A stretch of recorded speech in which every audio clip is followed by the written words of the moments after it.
Good morning. We are here at Mid-America Outdoors for our round one of the 2022 Side-by-Side Championship Series. Super excited. The race course is in amazing shape right now. We had a lot of rain yesterday. Scott, how do you feel about today? Well, first off, I'm Scott Rain, stepping in for the first time here. You're Pam Hall. You were here last weekend for the race action in the 918 series. And the last couple of weeks, the weather has been, Mother Nature ain't been too cool with us out here. It wasn't too cool with us yesterday with some rain, sleet, a little bit of hail. But like you said, the track is in great condition, and it's only going to get better as the day goes on. Very, very true. The racers have been out this morning practicing on race course. Yesterday, there was so much rain that they actually canceled practice because of the conditions on race course. That saved them on track prep for today and everything. But the racers are super excited, super stoked. We had drivers meeting here just a little bit ago. They have a record number of entries. They keep breaking records here at Mid-America. And for this being round one of the Side-by-Side Championship Series, I'm super excited to be a part of this and to be sitting here with you as well.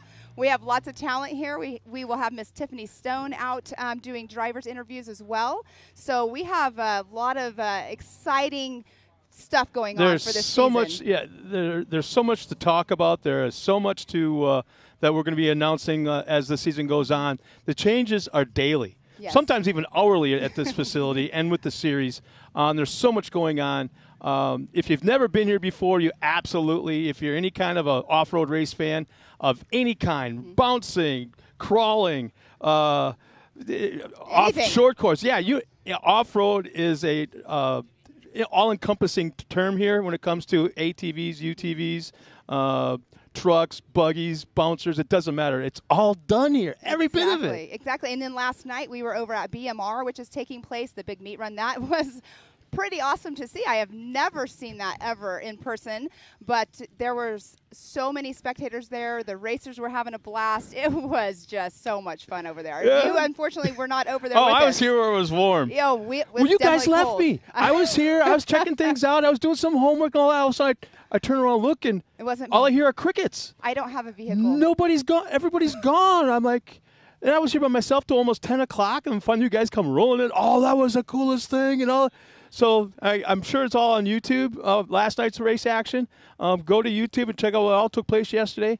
Definitely. And for some of the fans that are from out of the region but are huge off-road race fans, well, I don't care if it's desert or short course, grab your UTV, your ATV, get your butt down here sometime. You're not going to believe how beautiful the country is, the surroundings, and the variety of off-road that's in, trail riding that's all involved here. Definitely. It was down there where they were doing the big meet run. What was going on? They were actually.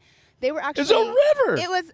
If they opened the dam, we would have been all like. It was like 30 feet of water would have been there. Yeah, I'm told it's like crazy amounts of water when they open up just 3 channels of the dam, and I think there's 15 or 20 believe so. Yes. And when they open up just 3 channels of that dam, it's like millions and millions and millions of gallons of water come pouring out of there a minute. I mean, we had to cross over the creek just to get into where we were watching it ourselves. Oh, there's a lot. You got to do that here. I know. I don't know how many people were there, but there was such a large crowd. I'm being told upwards of 12 to 13,000, even with that weather. I would have guessed probably around that for sure.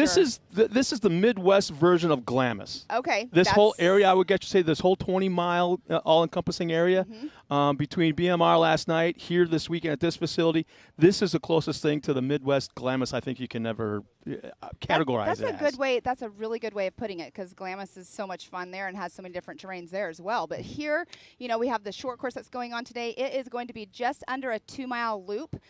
They're guesstimating roughly about a 2-minute, 15-second lap time for our racers. So we shall see who ends up on top today. We have for the main events, there is a whole shot award that will be taking place. Not award, but a money. But we are actually getting ready to go live here shortly. Let's have our lineup. We have our Expert Turbo Division. They will be first off the line, the 13A, and they are live. Let's see who got that whole shot here. We have timing loop all over race course, so we can actually give you live timing as soon as they cross that wire. What's really interesting, they take the green flag, and they actually climb about, I want to say, probably close to 200 feet in elevation, going into turn 1, then doing a tight left to 180 and going down that 200 feet into another tight 180 to the right. I was saying that's kind of like Bristol, right? We have King of the Hammers, we have the Talladega turn, that one right there, because it's so steep, it's like a Bristol turn. Yeah, pretty much. I mean, and then all of a sudden we got a second race take the green flag. Wasn't ready for that one, man. They're just throwing ATVs out here in the course like crazy. What class is this we got going? This one should also be in race 1. They must have just had to split up the classes because the numbers, because there are quite a few entries and they can't all take off the line. It's not a complete land rush start over there, so they can only do roughly, I believe, like 8 across. I did not confirm that number, but we should have race 1.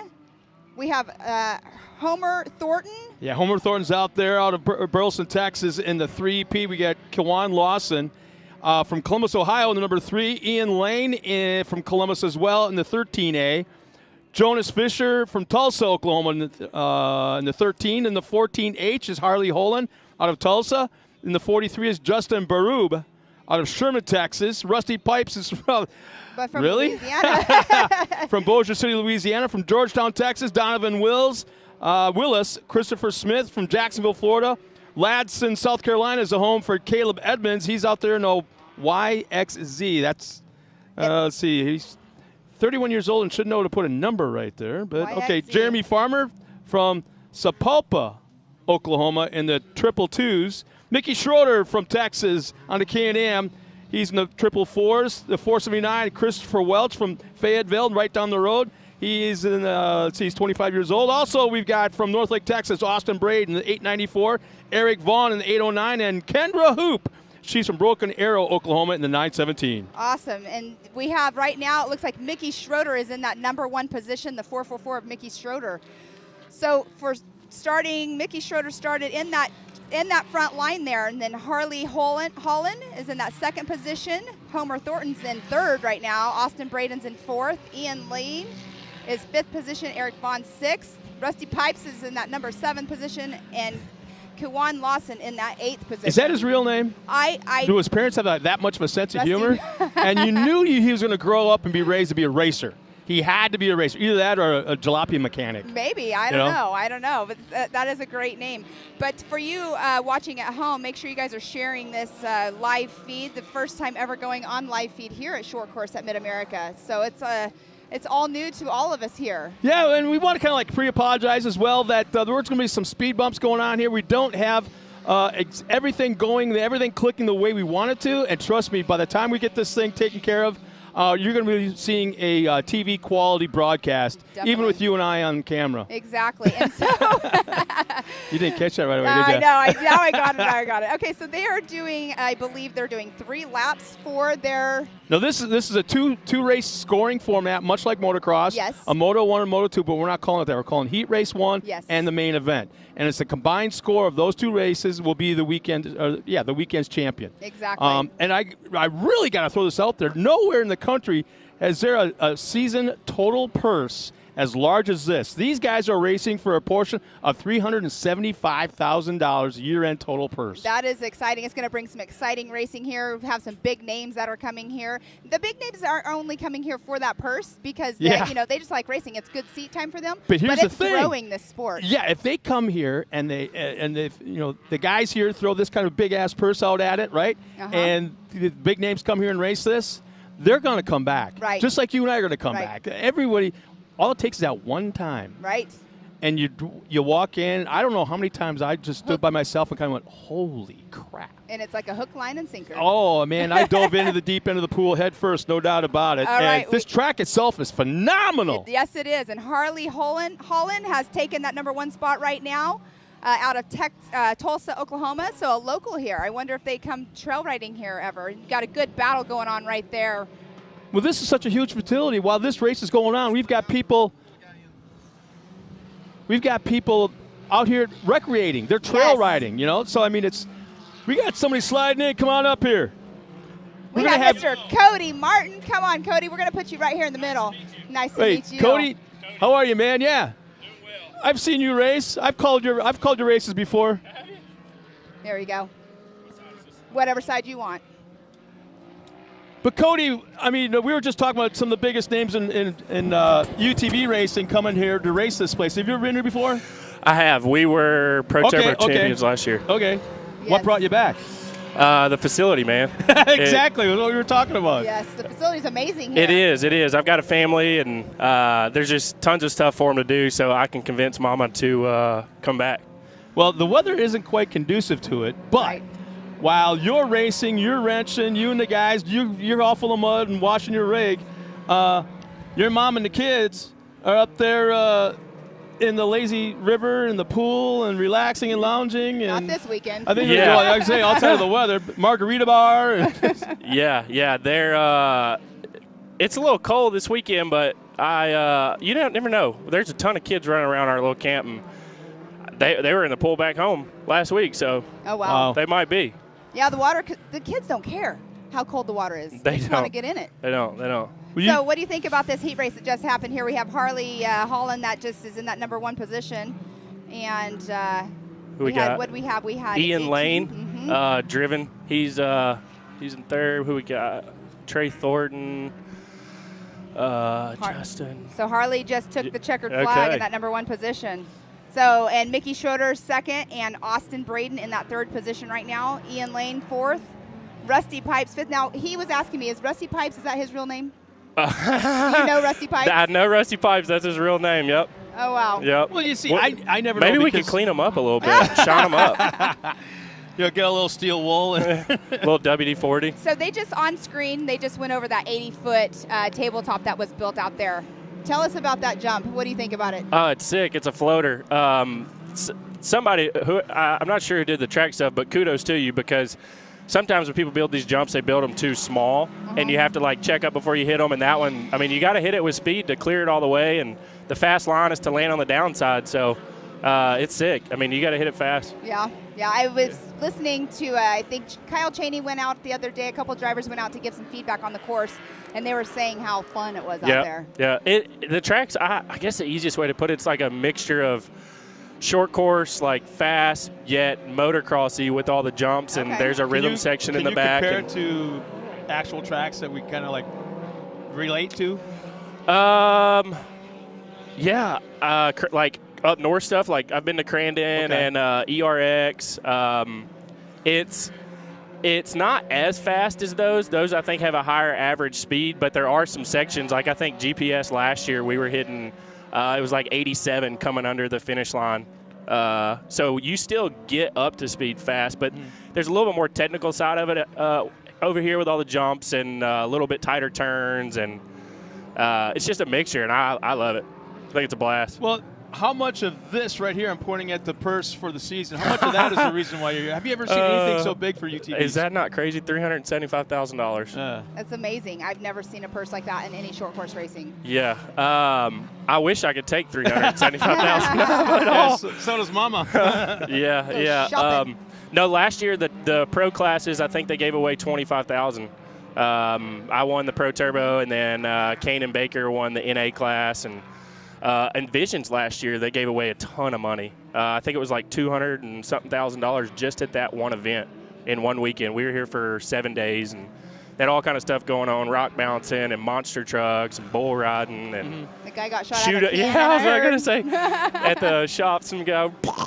Yeah. I heard that was a surprise to some people that didn't know it was actually happening. Yeah. That they were like, all of a sudden, this guy Huge. gets shot out of a cannon. They're like, what in the world? Yeah, that guy. I was not here at Visions last year, so I'm super stoked to be here this year. Are you coming and spending more time this year, or you will be here probably around the same time? Yeah. Talk about provisions. Are you going to be here for 7 days? Or? Yeah. I don't think I'll be here for 7 days. I probably have to work some, but I'll definitely come up. I mean, if I can get away from work, so why would you not want to come? I do have a day job. I own a little landscape company. Oh, well, there you go. Yep. So hopefully I can. Get the neighborhood kid to come on board with you and let him cut the grass. The boy next door. Yeah, I might have to pay somebody money when I get back home when that happens. So you have how many racers? I haven't counted it up yet, but you guys have what, about 24 in your class today? I think. Yeah, 24, 25. I know the first heat. I'm in the first heat. Just off the top of my head, I know it's like me, Kanan Baker, Kyle Chaney, Paul Wolf, Kobe Caraway, Tewksbury, Smith, and Clifton. It's like that first heat. There's like 5 people that could probably win. So It's going to be stacked. That'll be exciting to watch. I'm super excited about that. Are you guys staying for the after with the music tonight and everything? Yeah, we got the pit bike races. We can't miss that's that. Right. Yes. Tonight. Well, let's check real quick. Let's check out the top 5 of this last race. In the 5th spot, it looks like it was Mickey Schroeder in 5th. Let's see, is that I can't see. Ian Lane, and then was in 4th. Rusty Pipes in 3rd. On Austin Braden 2nd, and Harley Holland actually took that number 1 spot. So there was a lot of change up as we're sitting here watching the live timing, which you can watch from home, which is super cool because, like I said, they don't have just one timing loop at the finish line. They have another on the other part of the track. So if you come in, Cody, later on, and you're out front, and then all of a sudden you get passed, people will know at home watching that. Oh wait, what's going on? There must be a battle because they're going back and forth, and it's a live timing. I like how you can see the changes. It's cool because you can see the gap differences. I mean, that's as a racer, that's something we look at. So, like if I was watching live timing, I'd say, okay, that lap 1 he was 5 seconds, lap 2 he's 3 seconds. So I know he's catching them. Yeah. So you have people in your ear saying, "Hey, you better pick it up," because your spotter is your spotter in your ear telling you what you need to do, like pick it up, or do you have more than one? Because this is a big track, a little over 2 miles, I guess. Yeah, I don't know. I don't know if there's a rule against that or not. I've never really thought about that. Maybe I should get 2 spotters. No, we've got one, and he's really there just to like be the eyes behind you if you need it. He doesn't really tell you how to drive. He just says, hey, if you get out, get a good lead, he might say 5 car lengths, 10 car lengths, 5 bus lengths, or if somebody's pulling away from you and they're doing something better in a section, he could watch them and say, hey, try the inside. The guy in front of you hit it, and it worked. So, well, before we let you go, let's have the lineup for the next race. We got they're going to kick it off in race 2 on number 2 pretty darn quick. Race 2. We have race number 2 will be Jones. This only has their first initial. I don't know everybody's first name. I'm not sure. I know Jared at 69 in the Can-Am. Jason Jones, Lee Knowles. I'm not sure how to pronounce. Vogels. Yep. One of those. I'm sorry. I'm going to apologize now. I will slay your name until I get the correction of the punctuation of how to say it. So I apologize. Gorsh. These are all Jeff new names Gorsh? to me. Just go ahead and read off of this list right here. Gorsh, and then Cooper Stewart. We have, where's Thomas here?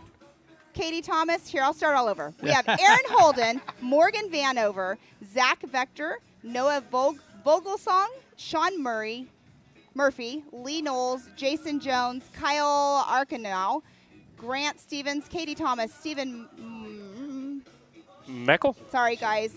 Cooper Stewart, Jeff Gorsuch, Jacob Mangus, and Justin Moore. So that is who we will have. That's the lineup in no particular entries. order.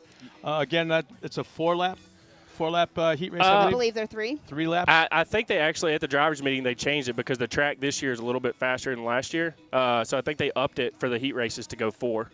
Well, take a quick look at the track behind you and let us know what you expect for your race by the time you get out there. It looks almost perfect for me. Yeah, you could see where the track's coming in, like the shiny spots. Like that's really like the good dirt that it's already getting brought up. So I can just look at it from here, like way back in the back section where the rollers, like it's going to be muddy back there. Yeah, the rhythm section. You could see the water from the creek and stuff running off, but this turn, the off camber, the whole shot, all that stuff looks great already. I mean, I'd expect, honestly, by our race, they might have to bring the water truck out and start putting water down. They're talking about that in the drivers' meeting. Yeah. Now, when it comes to, I'm going to go a little bit more technical on the side. You're watching it. Track may change, maybe not drastically, but do you change the tires, the tread patterns? Do you groove them? As you watch it right now? Yeah, so tire grooving is something that everybody's kind of picked up on out here because this track will start out like just normal dirt, and then as the race and the day goes on, the track starts to take rubber, and it starts what we call blue groove. And you can literally hear the tires like, now, like I'm going to throw a curveball at you. Would you take those knobbies off, whatever that tread pattern is? Would you take those knobbies off and put on like the Hoosier humpers is what I used to call them? The dirt track stuff. Yeah. Especially with the blue grooving. So that's the beauty of this place is like it doesn't do that everywhere. So a tire like that, I don't think you might gain in those sections where it is blue groove, but it's going to have a muddy section in the back, or there's like I know in the back it gets kind of like loose, loamy dirt, and it never will take. Like it just stays loamy. You've got to have some kind of tread or some kind of knobby to dig down in that dirt and move it underneath your tires so that you can get some grip. So Do you soak your tires? No, no. I know there's some chemicals out there that people do, but I soak them when I clean them. I soak them with soap and water. Come on. Soap and water, no Simple Green for you. I don't know what you're talking about. I didn't see that reaction. Okay. Well, you got, dirt track tires on there. Yeah. There's all kinds of tricks. Well, there's tons of tricks. Yeah, you're one of the pros out here. Who helped you get here? I would love to, first off, just thank my wife. Like, she puts up the smartest driver on this facility right here. She does it. We have 2 little boys and a third one on the way, and my oldest is 3 and my youngest is 1. They'll both turn 4 and 2 in June. And to build a car and be competitive and all this stuff, there's so much time that I've had to take away from our family and stuff. So kudos to her. She does good. But then I'd like to Jamie Hard, Stillwater Power Sports, Driven Racing Oil, Dirt Monkey Performance. I know there's so many people that help me out, and I just got to thank everybody. Mid-America Outdoors, Ignite Racing, Wayland Speed, Pagged Brakes, KMC Wheels, and KWI Clutching.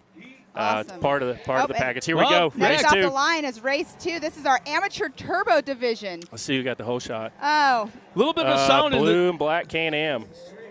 Can't see the number. Let's see. In the timing, that's why we rely on those loops. The timing will adjust here just shortly. It'll take it just a moment for this timing to adjust for us. You can see the cars are already starting to get a little bikey in the turn, so like the grip is there. Sticking. Yeah, it's there. And that's one thing. Have you ever done like dirt track racing, circle track, or I is have it not. only solely off-road? I've just solely off-road. I grew up, I raced motocross for, 4 or 5 years, and then transitioned to this. I kept getting hurt, breaking bones, and if I didn't make money, then it wasn't a good day. So I had to stick to a cage. That way at least I can load it on a trailer with a forklift and go home, back to work on Monday. So back to your car. Do you have a shop that you actually take it to, or are you the sole race prep? You do your own prep work? Yeah, I do all my own stuff. I've got a nice shop at my in-laws' house. It's a big 3-bay. Okay. And that's just kind of her home. My wife kicked me out of the garage because I was collecting too many tires and parts. Well, she needs to have her car in the garage, too. Yeah. I'm in agreement with your wife. So are you seeing a pattern here? That the more he talks, the more I'm starting to think, I'm pretty sure that it's his wife that runs the house. I would like to get the wife, like the wives and the girlfriends that are like your wife. Obviously, she's a key player in your program. For sure. When we're at our other races too, it's like Eric Miller's wife. I'm like, I would love to get Leah up here because she's like that she's person. that boss. My God. Right. That they're the boss. That's they really are. Yeah. They really are. I came up early and I don't think about stuff like ice and water and drinks and chips and socks. And I got here and was like, hey, man, can I have a water? Sorry. She's like crew chief, everything. Crew chief, pit mom, she does wife. it all. She does it all. Everything. So I was trying to way better to get over here. Cooper Stewart is in that number 1 position right now. Lee Knowles in number 2. Zach Vector is, we'll see if he comes back through on that 3rd position. Do you know what's super cool out here, you guys? We have husband and wives out there racing against each other. Well, that made for an interesting drivers meeting when they would all when you would all walk up, and I'm seeing girls, the women with big hoop earrings and the makeup on, the hair done, in a fire suit. Yep. Yes. Yep. They're not afraid to get dirty. And then the husband's right there with his fire suit, all proud, it's pretty cool to see. I gotta throw this out there really quick. This class right here is the amateur turbo class. I have to say, my son is out there right now. Your son? My son is out there. He's never driven the car until today. He used to race. Yeah, I was talking to your husband. Yes. Well, where's he at? Talk about him a little bit. He right now, he started in that 2nd row. It looks like he came amateur turbo. In the 2nd row, he came through 2nd place. I'm not going to talk too much about him because he's my son, and I can't be the soccer mom. 2nd place, there's something to talk about. I know. He's earned that spot. You can talk about my kid. Yeah, so the Truitts are prepping a car for him. Yes. Didn't they kind of... They called me Tuesday night. Wow. Said, hey, we want y'all to come hang out and see Mid-America and have some fun. Well, number 1, I was here last weekend, and I was asked, to work the short course series. Cool. So here I am. Cool. And he used to race short course with Lucas Oil. Oh, so y'all are similar, like familiar, and yes, yeah, yes. Very and he cool. raced an RS1 is what he used to race. We currently sold that. We should not have done that. Yeah. Well, looks like one of the cars has come to a stop about halfway down the course on the comeback lane. Oh, it's a white one. There's my wife and cousin and boy over there. We'll have to. I think we should do like a reality show of like wives. Hey, call it on track Amazon moms. right now. She's on Amazon right now. I can tell the way she's flinging. So we have Morgan Vanover in that #1 position in the amateur turbo. Cooper Stewart in that 2nd position. Noah Vogelsong 3rd. Lee Knowles 4th. Katie Thomas 5th. And Zach Vector in that 6th position. So there's 2 divisions out there right now. In the 2nd division of the amateur turbo, we have Grant Steven, Arknow, Justin Moore, Hank Hall, Stephen Mokerl, Sean Murphy, Aaron Holden, and Jacob Mangus. That's who we have right now out on course in our top 8. Looks like your boy has fallen back 1 spot. He has. He was running a 3rd. Go kid. You know, he's never been in the car before. That's the car that last weekend that Mitch Truitt raced in the 918 Grand Prix. Yep. I just love seeing the diversity of the location where everybody is from. They're basically from all over the country. We got Georgia, Louisiana, Oklahoma, Florida, Arkansas, Indiana, Texas, North Carolina, Missouri. I mean, it's everywhere. All over the place. Yeah, that's really cool. I think we had some guys here from Arizona or California also. Well, the Van Beekums are here. Yeah. Oh, really? I talked They're to from him Arizona. earlier. See what we have going on. It looks like there's some action out on course here. Just as long as that red line doesn't go across a certain young man called Hank. So, and they also are still going to get that white car that you said was stopped on course. We have somebody on their lid right there. That's what's going on. Well, here's a situation. Probably should explain to some of the fans at home that are watching this. Like, when there's an incident on the track, we got yellow flaggers, gentlemen with yellow flags in their hands all across this course. Yes. Yep. They will immediately jump out and wave the flag. And from about 100 feet in front of the incident, they'll start that yellow flag, and instantly you guys, the drivers, have to come to about a 20-mile-an-hour, 15-mile-an-hour speed limit. No passing, no speeding. Get all the way up to the incident site. Once you clear it, then it's back game on, back to race speed. And they made it very clear in drivers' meeting this morning, too, that if you do speed past those yellow flags, they will penalize dock you a lap. Yes. Yeah. Now, I got a question for you. You're used to, you've run races, short course races, where there's that competition yellow at the halfway point. Yeah. Regroup everybody back up again. It kind of changes the strategy a little bit, and it's like the restart of a race where everyone's right next to each other. Here, there's not the competition yellow. You take the green flag, and it's just balls out, and if there's a big gap, you run away with it, you can run away with it. Does it kind of mess with you a little bit or change your driving style? No, not really. I mean, we all kind of, I'm still going to run. Like, if I'm going to sprint no matter what, whether it's halfway or not. To an extent, whoever is winning, if they get a big gap, sure, they'll probably chill out if there was a competition caution. But the beauty of I kind of like not having a competition caution because, you do all that hard work to get out front or, be the one leading and have your car set up and dialed in and stuff, and then you get penalized necessarily for it. I find it real interesting. And with no competition yellow, it takes away the opportunity to save your car for the first, save those tires for the first half. It eliminates any strategy whatsoever when it comes to that. Yep. And I will say the comp yellow can definitely be a little bit more of a crowd pleaser as far as like bunching it back up and knowing, okay, these 4 fast guys are up front and here they are all tight again. Let's see if he can get them. Well, I remember one of the first weekends this comp yellow was instituted years ago. I was calling that race, and I watched Johnny Greaves specifically. You know him pretty good. Yeah. He lagged back.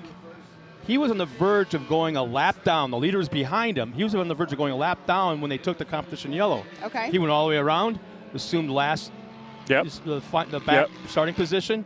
He came back to win it. Yeah. Wow. Yeah. And he played that comp yellow to a T. Yep. It's a beauty, like with stuff up north, when say you cut a tire or something, and you can do that. You roll into the pits real quick. Pit changes the tire, and as long as you still get out on that lead lap, when they're coming around, like I've seen trucks literally like they're coming around and a truck's wide open, and Sometimes they make it around the track in time. Sometimes they don't. But well, it's certainly entertaining. The opportunity for you to get a flat tire today and then stay in the race has now been eliminated. That's the one huge drawback. Yep. Once you're done, you're done. Yep. There's no coming back. Yep. That's the big thing I like about the Comp Yellow. Yep. Yeah, but, you just got to drive through it. Yeah, we'll see what happens. Well, it looks like in the Division 1 of the Amateur Turbo, we have Cooper Stewart in that first position, Lee Knowles second, and Katie Thomas in third.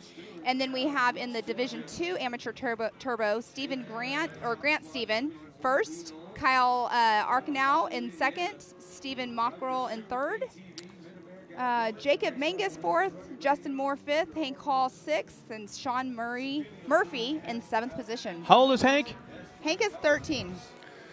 All right, guys, I got to get out of here. I got to go prep the car. Thank you for joining us, man. Best of luck this afternoon. Thank you. Hopefully see you up there on that #1 spot or up on there today. Yep, we're going to try to get on the podium. Thank you. Have a good one. Thank you, too.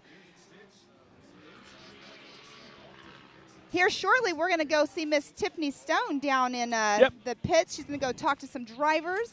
We want to thank Cody Martin for coming here and visiting us with us for a while, for a race or two. We invite all the drivers, sponsors in the area.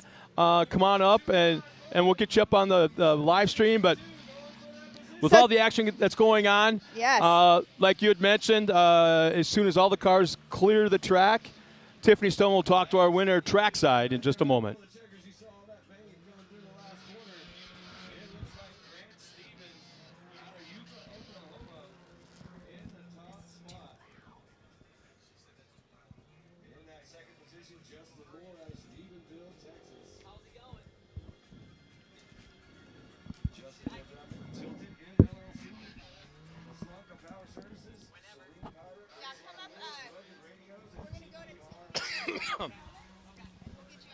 Yeah, actually, he can sit up here now because we're off camera. Oh, yeah. Yes. All right, all the course is clear. We're going to go ahead and throw it on down to Miss Tiffany Stone.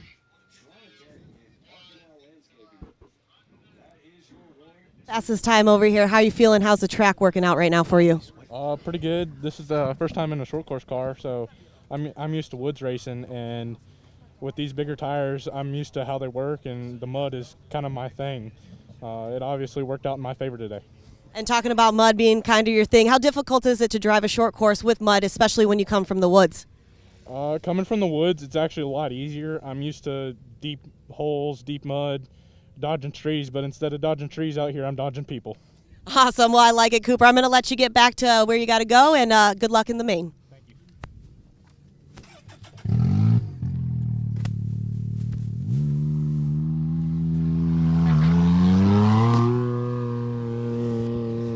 We are back here live at Mid-America. Great shot of that track. It's a great shot.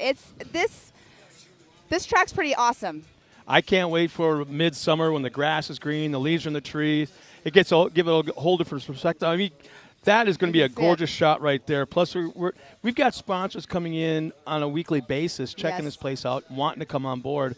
And it's amazing because I've talked to both Jason and Brad consistently, the two guys behind the scenes at this racetrack, the last few days. And they're like, a year and a half ago, people didn't know who we were. Hell, last year we were talking to people, potential sponsors and all this kind of stuff. They never heard of us. I think that's pretty much come to an end right about now. I would have to agree. Visions really helped put it on the map last year as well. Obviously, I was not here at Visions last year, but that was such a great event. And then, like you're saying, sponsors are coming in here all the time, like weekly, checking it out. Why would you not want to be a part of something like this? Well, talking to Jason, actually the guy that owns this whole thing, he was saying that I think we're getting somewhere. He goes, Scott, I'm getting some of the biggest named marketing companies calling me. Not sponsors per se, but the marketing companies want to know who we are, what's going on, because they're in their staff meetings. They're in all these big business meetings, and our name keeps popping up at the boardroom table. I don't think there's too many race facilities that have that going on for them. I mean, you're going to talk about, Mr. Campbell Soup and Mr. Clorox and all those kind of companies, but not a race facility. Yes. There's no way. And I'm telling you, this is a destination. Kinds of races. Yeah. And while that's going on, you could be here for the races, but you could also be here just to camp. Right. Oh, yeah, go there's racing going on. Let's go trail riding. Oh, They got a pool. They got I keep saying lazy river. I love lazy rivers. Are you kidding me? I mean, nobody's in that obviously this weekend because, the weather and everything, but I can't wait till that's up and running and we're out here in the There's heat. cabins you can rent here. The cabins are awesome. There's I don't know how many hundreds they have and hundreds of cement pads with full hookups. Yes. So Are you kidding me? You can have your RV here and have your own home on wheels, or you can just drive here and make it quick and easy and just rent a cabin. Mm-hmm. I mean, the cabins are awesome. I'm in one that's just it's just like a studio apartment basically, and it's so awesome. I have an AC in there. I haven't been using it obviously. Last weekend we had snow here. This weekend we had rain. Today you wouldn't know right now that it was raining yesterday. Mother Nature's kind of doing one of these at us. Right, exactly. Yeah. Okay, so it looks like on course right now we have the 170s out on course. I think they're being given a reconnaissance lap to kind of. I will maintain this since 2006. The most dangerous job in off-road racing, short course off-road racing, are corner flaggers during a trophy cart or a 170 race, bar none. The kids don't know what that left pedal is for. They only know the right. Right. And they see a guy waving a yellow flag right in front of their face. They aim for it. Right. It's like a bull, right, going for the red cape. Well, let's look at what's our lineup for the 170s. So let's get into here. We have multiple 170 classes. So we do have a 170 limited class with 2 different age groups. So you have a 9 to 12 age group and a 6 to 8 age group. So out on course right now would be the 9 to 12 and the 6 to 8s. We have Case Beeman from Oklahoma, Tillman Ewing from Mississippi. We have Anson Caraway, B.A. Smith, Avery Sides, Caden Graham, Kennedy Singleton, Michael Green, Mia Cotto, Connor Stowers, Paxton Yoshimoto, Danielle Hill, and then in the 6 to 8 class we have Jace. I'm not sure how to pronounce the last name. Okay, this is where I come in because I'm from Wisconsin. Perfect. And we end with every name in Wisconsin ends with a ski. Let's do it. Okay, then. or a check. So let's see.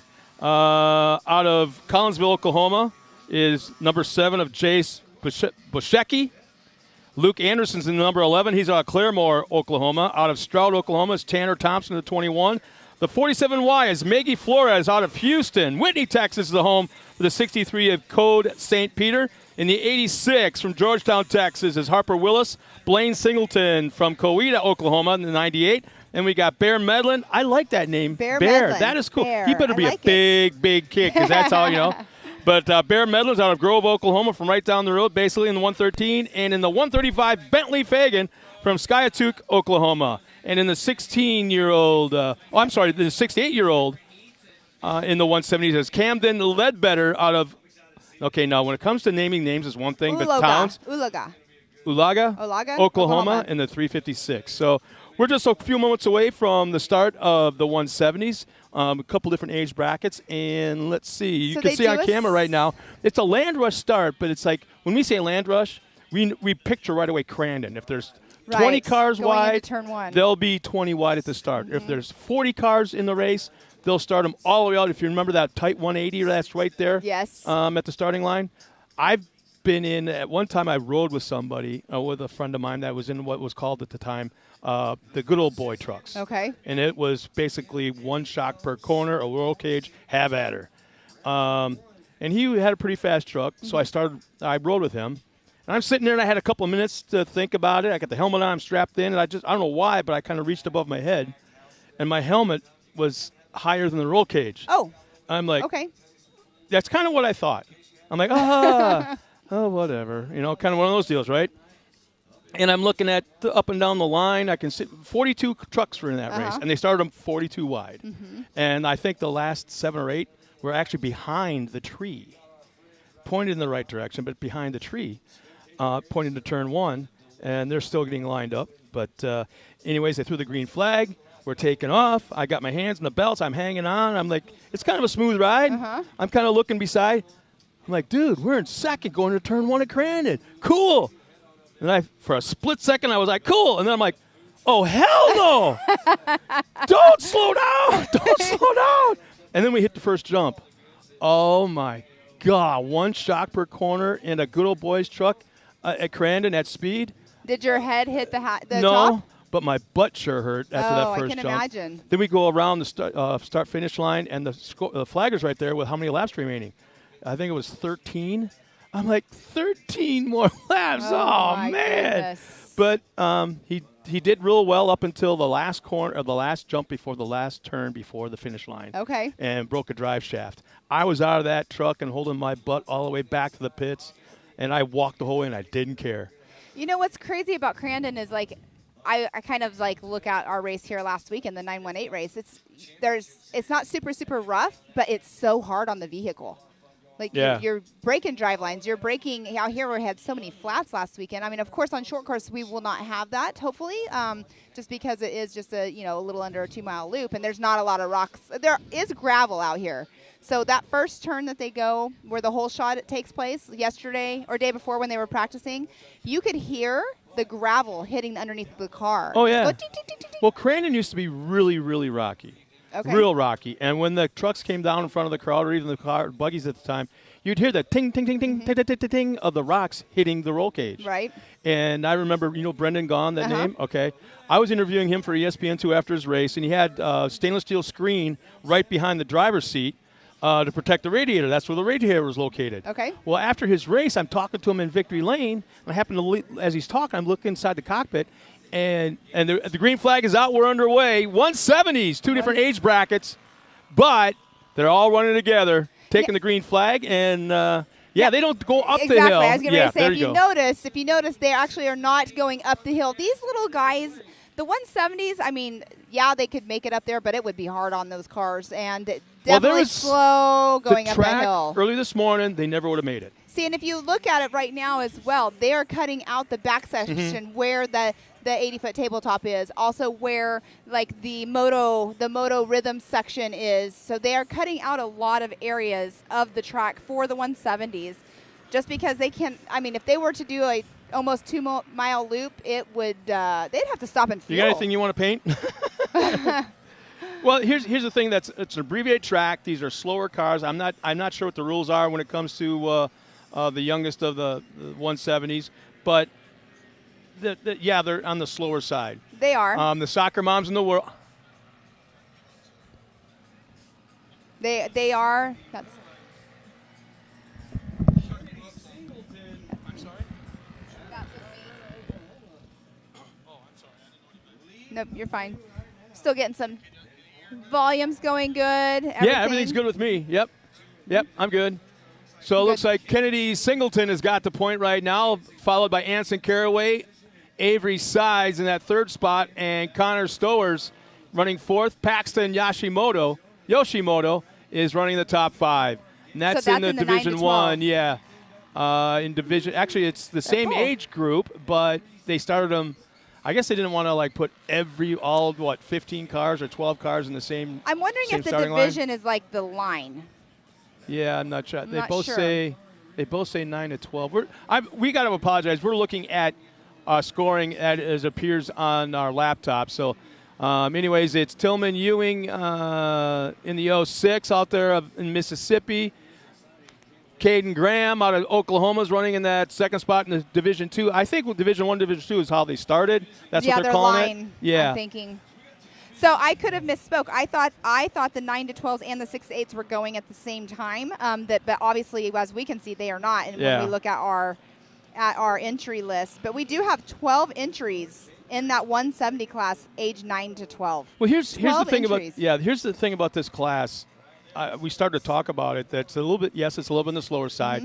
But the biggest thing that they are learning right now is to maintain momentum through the corner. Exactly. This isn't a drag race. You don't go into the corner, nail the brakes, and then put around the corner, and then drag race the next corner, and then put. No, they are learning how to go into a corner, how to brake, if to brake, where to brake, and then maintain the speed all the way through the horsepower all the way through. And to get it to come out of the corner. Exactly. Hit that apex, wherever that may be. Ride that rim around the outside if it's there. So this is where they're learning that kind of stuff. Exactly. And it does carry through to the higher horsepower classes. It does. And we see so many racers in NASCAR right now that came from the off-road world. This is where they learn the exact same thing. Sheldon Creed, Zane Smith, Haley Haley Deegan, Deegan, yes. Well, you look at, too. Riley Herbst. Exactly. Those guys. Jimmy Johnson. Exactly. Brendan Gunn. Right? you're taking them right there. Well, and then you have the Bush brothers, Kyle. Yes. You know, they lived in Vegas. They probably grew up going to Glamis. Yeah. But you have all these off-road world, people. I mean, look at Robbie Gordon was racing NASCAR for a while, and look at him. He's still in the racing world. But, yeah, definitely this class right now is the future of the sport. This is the future of the sport. If you can read the dirt, which I honestly believe that Johnny Greaves is one of the best at reading the dirt, right? You can read pavement. Exactly. It's like a no-brainer after that. If you can learn algebra, you can learn anything, any other form of math. Right. Well, speaking of people that are growing up in the off-road world, we have Mr. Scott Champion here. So Billy Champion is our race Scoot director. up, brother. Scott Champion here. He's racing. He was second in points last year for our pro class. And Scott, welcome up here to us. And you're racing later on, correct? Yeah. We're just getting all the tear-offs on right now and getting ready to go racing. I couldn't ask for better weather today. Right. Now, early, just a few minutes ago, we were talking about the kids that are out on course right now. They're learning right now their speed, their momentum, everything. Scott was talking about that. You grew up on 2 wheels. Yes, that's right. Now you're on to 4 wheels. Yep. How do you think that 2-wheel racing your whole entire life, doing Supercross? Let me interrupt you right there. Just so you understand this, Johnny Greaves, Ricky Johnson, both say and both maintain the fact that the best racers have come from 2 wheels. Right. Motocross guys are the best. Jeremy McGrath says that. Yep. The best racers come from motocross. Yep. So you got a pretty good following. Yep. And no pressure, man. Yeah. No pressure. No, it's a lot of the stuff transfers over.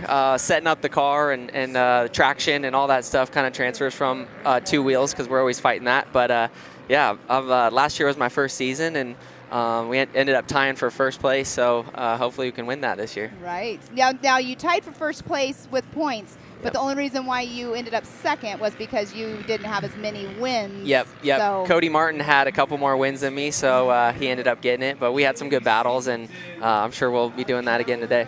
What's your support system like? Who's behind the scenes to help you get here? Partzilla.com is my title sponsor, so they've been backing me with the Supercross since 2018, and had a shoulder dislocation this season, so it's going to be full-time in the cars, and then hopefully get surgery after that. But Partzilla, UTV Race Shop, they've stepped up big with helping me with a car this season. Raceline, Maxxis, the list goes on and on. But yeah, thank you everybody for helping me out. What are you thinking today? Oh, it's looking good. Yeah, the track's looking awesome right now. It's drying out, and it's going to be perfect by the time we get out there. So we kind of made the offer this morning, the drivers meeting, to any of the drivers, if they get a chance, come up here and talk to us, put them on the live stream.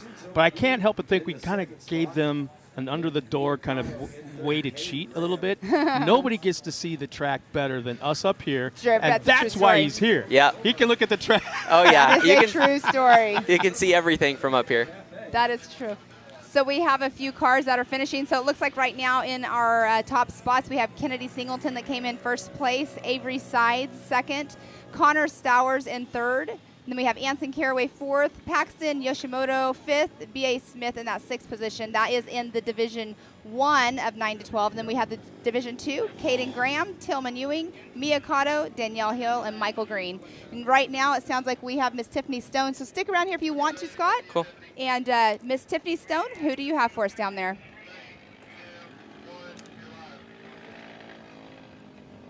It is amazing to watch you. How was the track today?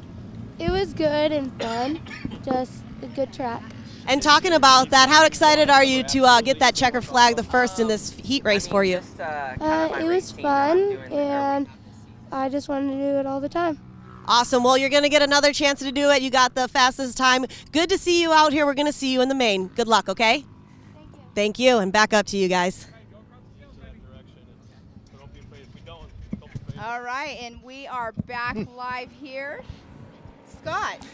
Yeah. We were talking about the track a little bit. Now, you went out for practice this morning? I did not. You did no, not. I was. I didn't want to wash my car. Yeah, it gets pretty heavy with all that mud, and we got a couple laps Thursday, so I know the track, and it changes completely by the time we get out there for the last moto of the day. So, yeah, try to save it. Right, save the car, save having to clean all of that mud off there. Yep. It is a different style of mud out there right now, though. So last weekend, it was like the sticky clay mud, Yep. caking on. Over here, it's more of a gravelly. Yeah. It's muddy, but it's not like that like a thick sandy. clay. Yep.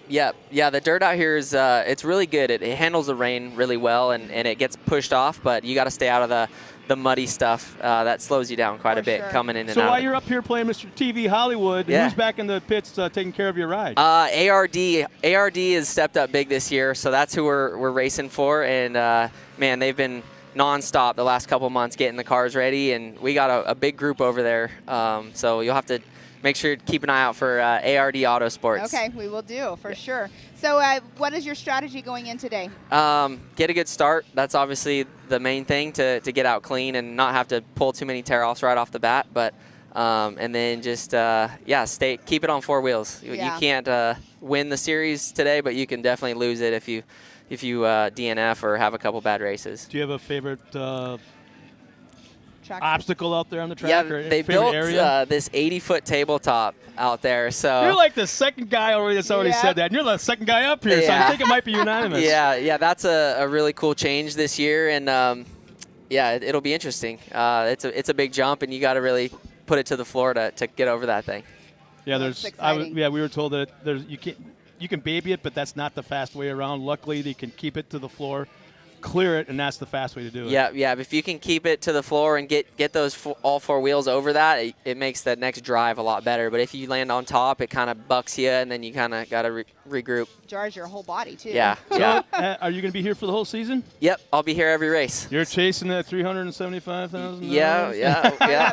That's what we're doing. So, I had a shoulder dislocation, and no more motorcycles this season for me, unfortunately. But, we'll be racing 4 wheels every. You talk about your shoulder. What's it like when you have to you can't run motocross because of the dangers of possibly getting bucked off again there. Right. But when you go that last time, that's got to suck. Yeah, it actually holds it in place a lot better than I thought it was going to. So last year I did the pit bike races, and oh my gosh! And it dislocated. Throwing the fuel to the fire. It actually dislocated 2 weekends on the Friday night before the race. So I was in the hospital Friday night, and I would have to come out here at 7 in the morning and strap into that car after they just put me to sleep and got it back into socket, because it's been a nightmare trying to get that shoulder back into place. Can you pop it back into place yourself? I can't.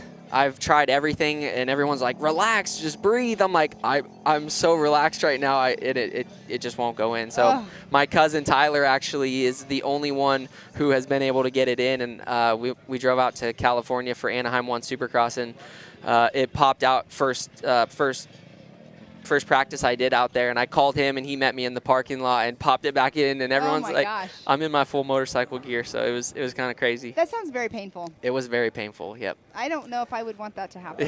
Yeah.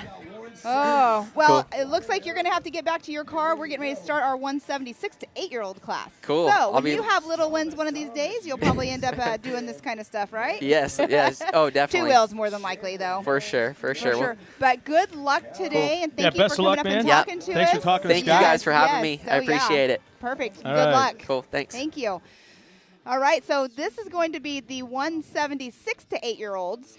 As we were speaking with Scott, I did see them parading around with, the parents were going on motorcycles. They want to do a sight lap with the younger kids just because they want to just make sure they know exactly where they're going on course. So here's our lineup in the 9 to 12. I'm sorry, 6 to 8, like she said. Is number 7, Jace Pushecki out of Collinsville, Oklahoma. Luke Anderson out of Claremont, Oklahoma. Then in the 21, starting that 3rd spot, is Tanner Thompson from Stroud. 47Y, Maggie Flores out of Houston. Starting right behind her will be the Cody St. Peter from Whitney, Texas. Harper Willis from Georgetown, Texas in 86. The 98 of Blaine Singleton from Coweta, Oklahoma. Bear Medlin is out there again from Grove, Oklahoma, 113. And the 135, Bentley Fagan we have a from rollover in the corner. You know something? Sorry. Mom, Sorry. Soccer mom. It was on screen. Soccer mom. Breathe. Just keep this in mind. I know. I got a really cool example to tell you that these kids are mega safe. This is safer than Pee Wee football. I 100% agree with you on that. My kid used to race these, so now he's out there with the amateurs. Camden, one name we didn't get to because I did the soccer mom thing really quick. Camden Ledbetter, also from Oklahoma as well. But let's take note. You guys just saw on screen that rollover happen.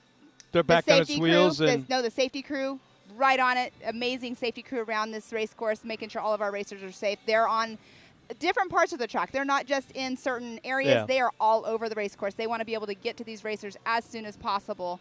But, yeah, unfortunate right there in that first corner. You take it a little bit too hot. That's part of learning, of maintaining the momentum through the corner. That's right there. Exactly.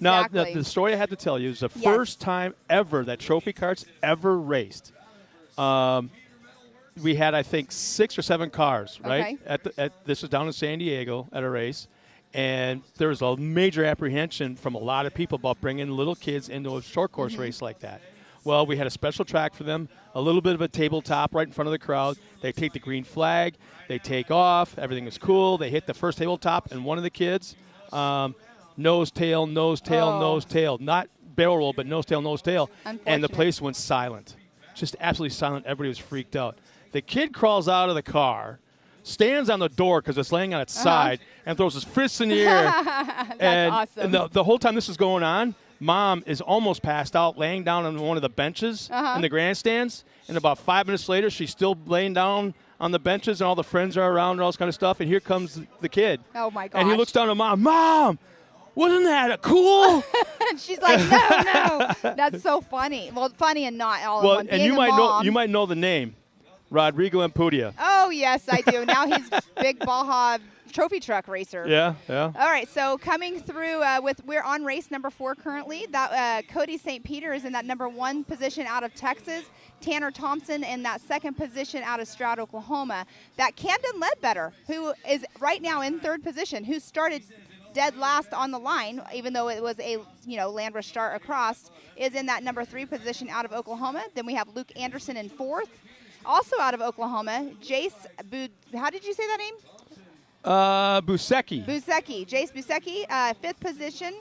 Collins out of Collinsville, Oklahoma. Then we have Bear Medlin in 6th in Oklahoma. Bentley Fagan 7th, and Harper Willis in that 8th position. So we have another yellow flag out there. It's just out of sight of what happened. So there's a great shot. We got drones out here for the 170s even. So I believe there's a drone shot. I believe probably what happened, that is the same vehicle that did the rollover, and I think what happened is they're probably just there making sure, the car's good and everything to get them off course. So we have, 4 cars on the 2nd lap right now, 4 cars that have yet to cross for lap number 2.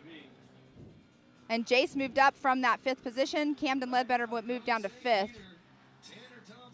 So this is the younger kids. These are the 6 to 8 years old. The babies. This is what I like. I mean, I don't like the baby kids. It's like you go out there, you fall down, you're fine. Get up, brush it off, keep going.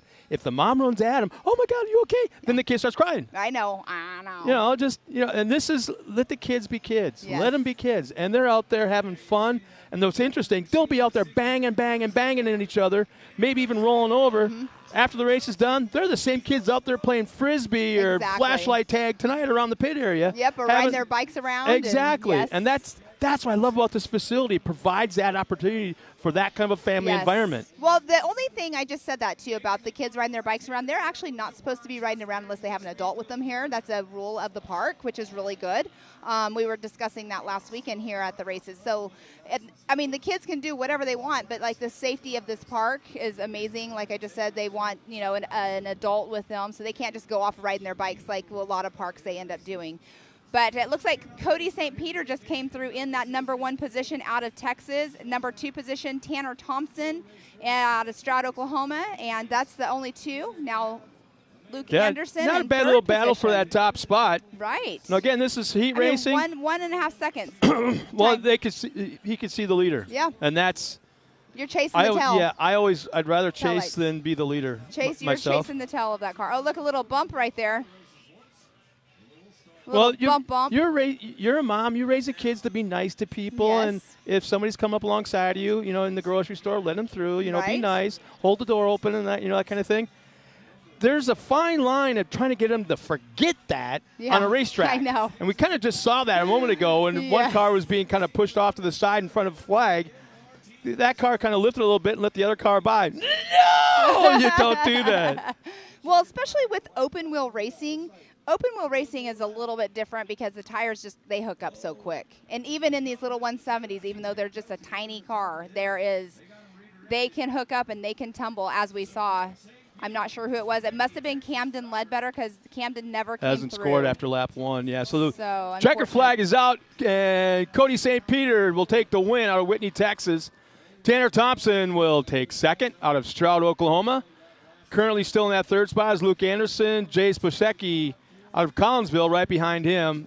Let's see. And then Harper Willis in that fifth position. It looks like Bentley Fagan has a flag by that they came through, but Bear Medley is showing in sixth with Bentley in seventh. So that might just not be a flag up there by Bear's name. You know, while we got a moment, I'm sorry to interrupt, but here's the thing. For everybody that's watching us home, please check in. Let us know where you're watching from. What your hometown, or where your hometown, where you're watching us from, whether it's your office, your backyard, enjoying the weather. Please check in, and we'll do our best to acknowledge you and call you out. And let us know if you're liking what you're seeing, if you have any ideas, or maybe you're coming out here to Mid-America sometime this summer. Let us know that too as well. Exactly. And so we'll try to keep up on the comments that are coming through. And like he just said, let us know where you're from. It's super cool to see people that do that. I'd like to know where you're watching from. And you and I work King of the Hammers, and I do that often with some of the races that I'm calling, and I'm watching. And it's so cool when all of a sudden a couple check in from the UK or Sweden or Australia, Mexico, and obviously all the other states across the country. So please check in. Let us know where you're watching us from. All right. Looks like we've had quite a few people comment already. So let's go on here and see what we have. But before we do that, we'll look at all of the little comments on here. But we are going to check in with Miss Tiffany Stone.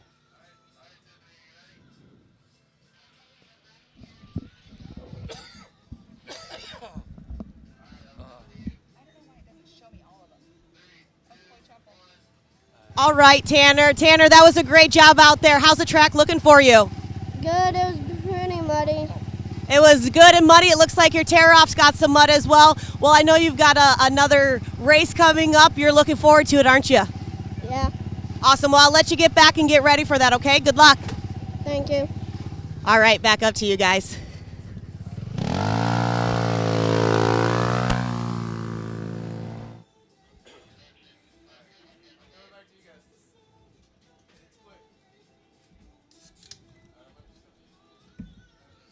All right, we are back. Thanks, Miss Tiffany Stone, for giving us some information down there on these drivers and interviewing them. But right now, what we are going to do, we are going to cut to the BMR that is going on down in Disney. So Be ready. Grab your seats, hang on, because it's crazy out there, man. Let's go right there now.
All right, welcome back. I hope you guys had fun watching that. That was from last night. Person. Yeah, you saw all that in person. What was it like from your perspective? It was craziness. I mean, chaos of people trying to just make it as fast as they could up this slippery, that's the dam. Right behind that is the dam. So it's huge. It's a big dam. Yeah, and it rained yesterday, so all of those rocks were slippery.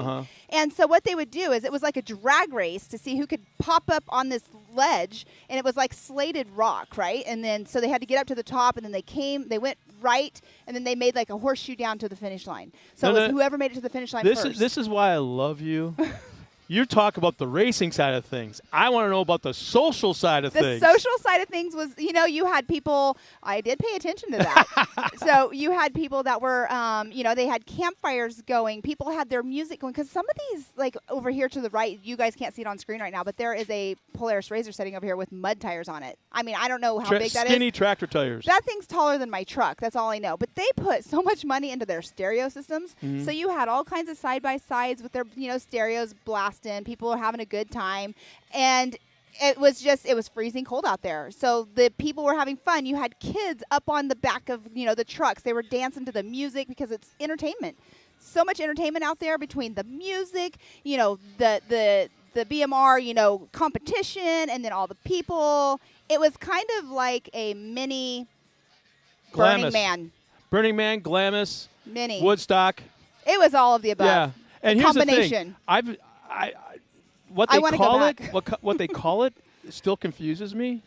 Why? When they call it what the heck? The big meat run. The big meat run. I'm thinking it was a bunch of people out there having fun, just a big social event, campers, like you say, trail riders, this little kind of race. They had live music out there last night, beautiful stage area, everything going on. But somewhere during the night, they're going to have a big old raffle, right? And start buy tickets for a raffle, and you would win like a side of beef or 50 pounds of burger or right. That's what I thought it was about. Do you know what else happened last night? I didn't tell you about this. Oh, so no. entries. What'd you do? I didn't do anything. I am a good person. So last night they were announcing if 10 people out in the crowd would come enter their vehicles, they gave them $100 for entering and racing. So you had a bone stock RZR. This guy had on a bicycle helmet because that's what you only really have to wear a bicycle helmet on his head, and he won I don't know how many rounds. Really? It was amazing to see him out there in his bone stock RZR doing the big meat run up this. I mean, he had it down too. He stayed back a little bit because the people that he would go against are people that do it all the time, and then they would go up the straight face, but if you kept to the left was an easier up. Yeah. So he had his strategy down, and I think he'd been practicing it all day, planning on it already. And the whole time that he's doing it, his brother's going, yeah.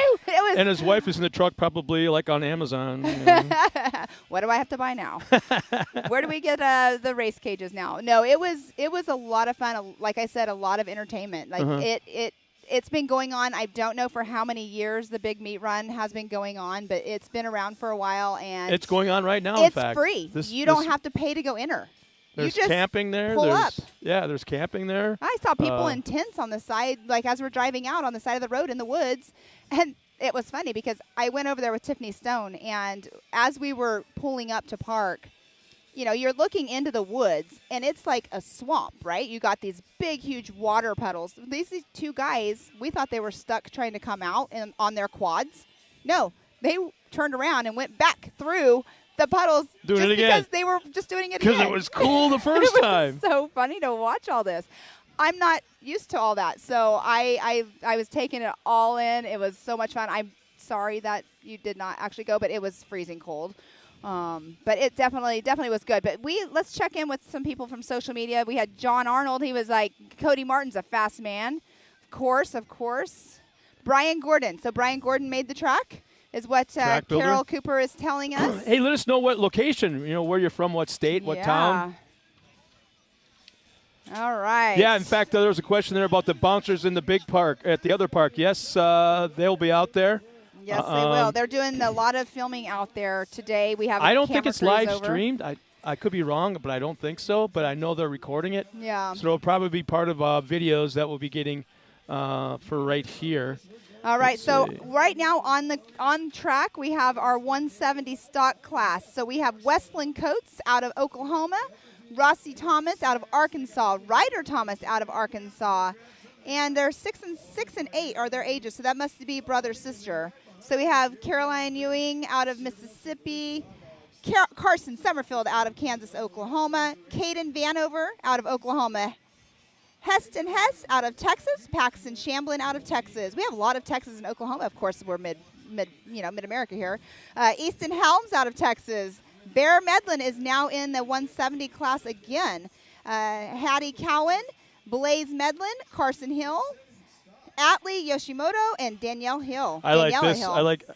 We got on our lineups, we have their hometown, their car number, their names, a couple of their sponsors off to the side, and their ages. I'm not So it looks like, Westland Coates is 7, Rossi Thomas is 6, Ryder Thomas is 8, and Caroline Claire Ewing is 45. I don't, but I'm wondering if that's Tillman's mom. Oh, I don't know. Maybe. Because Tillman Ewing was in the last class. So this is where I should have been. Yeah, a little bit lower down. Easton Helms out of Schulenburg, Texas. He's 6. They got Bear Medlin down as 19. Yeah, Bear was in the last class, though, I think he's been out there 9-year-old. Twice already. Yes, I believe. Oh, here we go. How about this? We got John Arnold checking in, cheering on Cameron and Cody Martin. Rebecca, I don't think it's actually being live streamed, the bouncers, but it is being recorded, so we'll probably see it on YouTube. Yeah, we'll be showing probably some later stuff on tonight, even if they get it edited fast enough. Glenn Huggins has checked in from Bing, Oklahoma, and Jamie Antrobus, hopefully I got that right. I'm sorry, Jamie, if I didn't. Is checked in from Kentucky to cheer on her niece, Carmen, in the 170 mod class. See, that's what's cool that's what I love about social media. The family can't be here, extended family. So they're all watching. Exactly. So we have Michael Green is saying little dudes are flying, and then responds again, and dudettes, of course, because we do have the little men and the little women out there. See, Amanda Hughes checked in, watching from Mike Keller Williams' office in Missouri. Her fiance and his son are racing. They've raced at MAO several seasons. She loves how the sport has grown. Very thankful for the live stream. We have Coy Chapel. So in other words, what she's telling me, she's earning the money while the boys go out and play and spend it. Right. Amanda, you got to work on this whole system you got going on here. And then we have Coy Chapel. Coy Chapel actually raced here last weekend at the 918 Grand Prix, and he's from Tennessee, so he's checking in. Wichita, Kansas, Chad Cantrell cheering on Grant and Derek. And we got somebody right here, Amy Jo Griffith Cox. You need another name. Just one more, Nate. Just one more. Right. Glad to have live coverage to watch and listen to while she's working to download pictures. Oh, there we go. They estimate that there's going to be upwards of, 7,000 pictures being taken in one day? Roughly, yes. And if you as a racer can come up to their booth and buy them right there on the spot, yeah. So let's really quick on course right now. We have Carson Summerfield in that number 1 position. Rossi Thomas in 2nd position. Heston Hess is in that number 3 position right now. So we have Caroline Ewing. She actually went down a spot, and Bear Medlin has picked up a spot. So right now we have 5 cars on that second lap. So here's a cool one. Nick Larson has checked in. Nick is cheering on Ben Heiding from Gladstone, Michigan. Nice. Let's go, Ben. Gladstone is a suburb of Escanaba, which is a suburb of Bark River. Oh, okay. See, I did not know. We used to go as kids, when we were kids, we used to go camping and on vacations up to northern Michigan, and me and my brother called Gladstone. Okay. Happy Rock. Okay, so I just had Gerald Dumford. She said Carolina Claire is Tillman's sister. So Tillman was in the 9-12 class earlier. So thank you very much for clarifying that. That's another thing, too. Everybody that is at home watching and listening to our live stream, it is awesome for you guys to chime in and let us know this little bit of tidbit information that we do not know. So we have Ashlyn Smith watching up from the hill above the track. Thanks.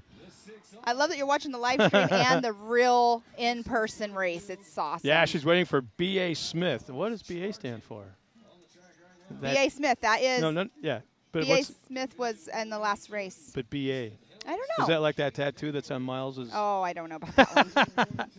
Luke Safrit wants to know what the next race is. The next race is going to be our 170 modified class, and we have 16 entries. So between all of these 170 classes, so 170 stock, we have 15 entries. The modified class, 16 entries. And combination between the 170s of the 6 to 8 and 9 to 12, there was a total of 22 entries. That is awesome to see all of the 170s out here racing because, like we said earlier, they are the future of our sport. Yeah. So, and on screen, we just had Haiti. Well, actually, we have Easton Helms in that #1 position right now. Let me get up here onto our timing. Actually, Carson Summerfield in that first position. Rossi Thomas second. Heston Hess in that 3rd position. Carolina Claire Ewing 4th. Medlin Bear 5th. And Blaze Medlin 6th. Still a pretty decent race for 1st and 2nd right now. Just a tick over a second gap back to from 1st to 2nd. And they're doing, they're on lap 3. So they're doing a 3-lap qualifying heat race. This is where my heart starts going. This is when we have grandparents checking in. That is such a cool thing.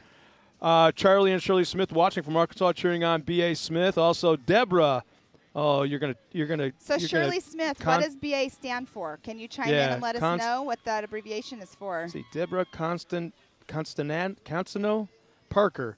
Good luck from Gamma to Ben Hiding from Gladstone, Michigan. Go Ben. Aww. And you can hear in the background the parents cheering on their kids out there on course. It's such an adrenaline to watch your kid I see a twinkle in your eye. Oh, yeah. You have no idea what they're talking about to you.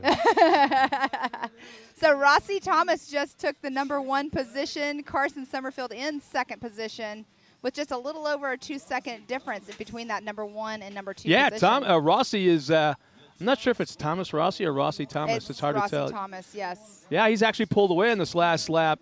On the last lap, probably about another full second. So he was on the gas that last lap for sure. Definitely. And Heston Hess is in that #3 position. Carolina Claire Ewing is in that 4th position. Bear Medlin in that 5th position. How exciting. How exciting to see these kids out Now here. we're getting updates via social media on what happened to their driver at the race that we have no idea what took place. Okay. So Brooks Allen. Yeah. Brooks Allen. All right, we're going to go to Tiffany Stone here. She's going to talk to our #1 position. Back down to you, Tiffany. A big congratulations to you, Carson. Carson, you looked awesome out there. How was the track for you today? It was good. I liked it. I got it around that boy, and then I just kept on keeping it pinned, and then he hit me, and then I couldn't do nothing about it, and then I tried to go around that corner, but I couldn't get him very good. Well, Carson, you're still here. You're still talking to me, which means you did a wonderful job today. Overall, how are you feeling about being here? Good. I like it, and I love racing. Awesome. Well, I love to hear that, Carson. You like it, and you love racing. Back up to you guys.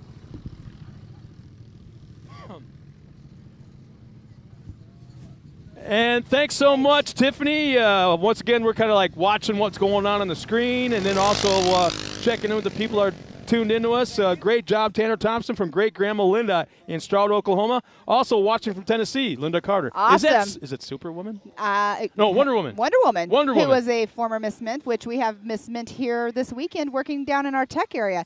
But Tiffany Stone was just down there talking with Carson Summerfield, and it's so cool to get their emotions as they come off track. Even though this is just the heat races, they still get emotional. Oh, yeah. They still have fun. They still want to tell you how that track was. So Tiffany getting those off-track she has the interviews. ability to pull out information out of the most shy, timid little kids.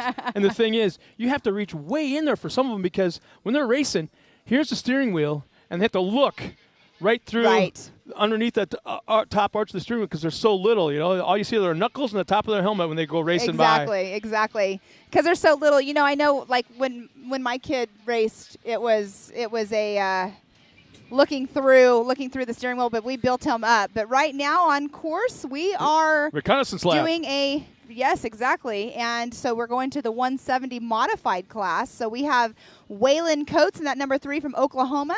We have Jace is out there again, #7 out of Oklahoma. Jace Bashicki. I need to go talk to them because it'll like nail it in my brain, especially since I'm going to be here all season long. I just want to make sure I'm pronouncing their names correctly. Tanner Thompson, #21 out of Stroud, Oklahoma. Riley Jones, #36 out of Dover, Arkansas. We have the 47Y of Maggie Flores. 52 of B.A. Smith out of Oklahoma City. 56 of Avery Sides out of Sanger, Texas. Wow. The 57 of Caden Graham out of Sand Springs, Oklahoma. 63, Cody St. Peter out of Whitney, Texas. 71 of Kennedy Singleton out of Coweta, Oklahoma. Number 75 of Michael Green out of Coweta, Oklahoma as well. I wonder if they're related. They're the same place. I don't know. Number 80, I scroll off. Number 88 of Cameron Gaines out of Owenton, Kentucky. 135 of Bentley Fagan out of Skiatook, Oklahoma. 538 of Brylan Lutz out of Greenville, Tennessee. And 855 of Lane Yeager in Deputy, Indianapolis.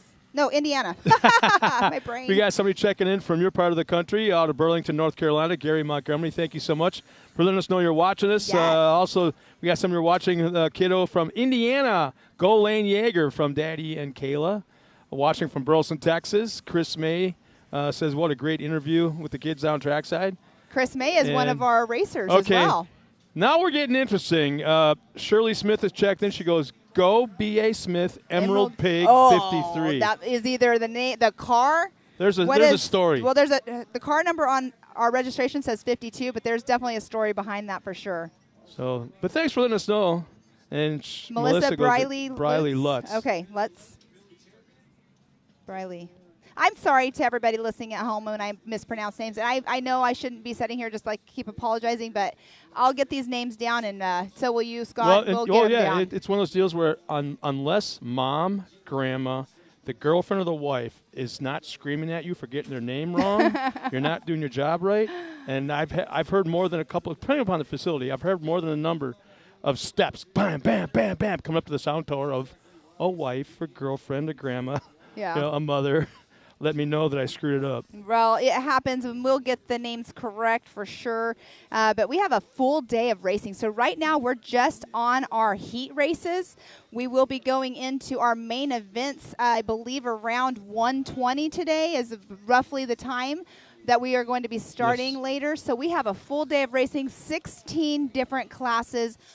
I don't know the number of entries, but we have so many entries. It is amazing. It was over 140, I believe. It was, yeah, yes. over 140. But to have that many racers out here, because the weather sometimes will make people question coming out here to race. But if they're here, I mean, if that's what their plan is for the year, they're not going to let anything mess them up. But, it's the car cleanup when they get home that they definitely don't like doing. It's never fun for sure. Well, upcoming races. Let's look at the schedule real quick. Upcoming races for the Mid-America Outdoors 2022 Side-by-Side Championship Series. We'll be back out here again April 30th for round 2. Then right around a month later, May 29th and 28th and 29th will be Memorial Day weekend. I was always a big person that's someplace you want to be at home with the neighbors, the big cookout in the big backyard, and all your buddies hanging out. Well, after being here for the last 2 days, I can't think of a better place to be than right here at Mid-America. Bring your family here. Yeah, Mid-America right here for Memorial Day weekend. I mean, not only – I'll let you finish. I'm so sorry. Oh, no. But not only you don't have to cook when you come here. They have an amazing restaurant. The chef here. Oh, my gosh. I haven't had the steak yet. Steaks. Oh, boy. I haven't had the steak yet. Sorry, go ahead. But, yeah, we're back here June 18th, almost not quite a month later. For Memorial Day weekend. Then we're back again at Visions Week, all the way from July 13th through the 17th, almost a full week. We'll be here for Visions Week. Then again, Labor Day weekend. Heat races will be on Sunday, and then main events on Saturday of that weekend. That is round 6. Round 7 will be April 1st. And then round 8 will be October 29th, Halloween weekend, for the championship finals. That's going to be interesting. I heard some inside stories on that last night. So, well, you and I need a break. Yes, we do. We're going to step aside real quick, check out some of our sponsors. We'll be right back after this.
And welcome back, everybody. Once again, we're here in Oklahoma, Yes. Oklahoma to be exact. It's the Mid-America Outdoors Side-by-Side Championship Series, and we got racing live right now on the track. It's the 170 Modifieds, and we've had a lot of 170s out here this morning. We've had but a these lot. sound way different. Way different. If you look at them, their speeds are completely different. Now, this class, they are able to modify. There are rules in our rule book that they can modify it to, but this is a 170 modified class. There's no age group on this, so technically probably one of the younger kids could get out here if they're an experienced driver. And what's really interesting is we've got many drivers that are running multiple classes, and our current leader right now, Cody St. Peter, is one of them. I think this is his third race this morning in a different car, and he's got, over a 2-second gap back to second, Already. which is Caden Graham. Yeah, it's crazy the gap that you can get. I'm behind us here. Of course, I can turn around and look at the track, and I try not to because I want to talk about what's going on. Yeah, the front of your head's much prettier than the back of your head. But yeah, I mean, on screen right there, that is the orange car. I'm not sure, but you can just tell right there the speed difference in the difference between the stock class and then the younger limited class earlier. But yes, so first position right now, Cody St. Peter. Second, Caden Graham. Third, Lane Yeager. Fourth, Briley Lutz. And then we have Tanner Thompson 5th, B.A. Smith 6th, Michael Green 7th, Jace Buzinski number 8th position. There's our leader right there, Cody St. Peter, up on screen. And that was in the Division 1. So if you're watching the live scoring, there is a Division 1 and Division 2. So Division 2 modified, Camden Gaines is in that number 1 position right now. And then we have Kennedy Singleton, Riley Jones, Waylon Coates, Avery Sides, Savannah Buzinski, and Brentley Fagan. I am murdering that name every time because I am horrible at it. I mean, seriously, I'm going to find their pit. I'm going to go talk to this family, and I'm going to get these correct. Not a problem. Plus, I would love to get in and talk to these people and, find out their backstory and if these kids have raced anything else, even though they're young, if they've raced anything else, and get some little homework done on them. But look at the course, at how much it's drying out. You can see the spots of the racetrack that are already drying out on camera right now. Yeah, and like I said earlier, I'm really looking forward to later on this summer when everything is green. There's leaves up in the trees. It looks kind of barren and kind of wintry. Yeah, I mean, it looks kind of like almost like a desertous environment with that colored dirt out there. As the white flag comes out for our drivers. That would have been Cody St. Peter. Yeah, Cody St. Peter. He's in that orange, bright orange car. It's so funny because you'll look at some of these cars and they are still, they're picking up the mud and the dirt, and then you see somebody like Cody's car is clean. I always wonder, what is it that they do different and spray on that car? Maybe they found a secret formula of some kind or some product off the shelf there is. that works. There is.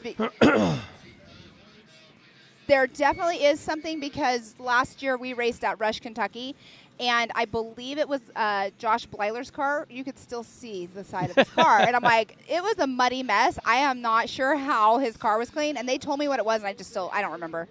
But there definitely is some kind of product that they can put on these cars to keep the mud off. And I know there's so many different products out there that are supposed to do it, and they don't. So, and when we say Division 1, Division 2, that's not two separate categories. It's just two separate groups of the same class that started at the line. It's a staggered start, we'll call it. I don't know how else to put it, but a staggered start.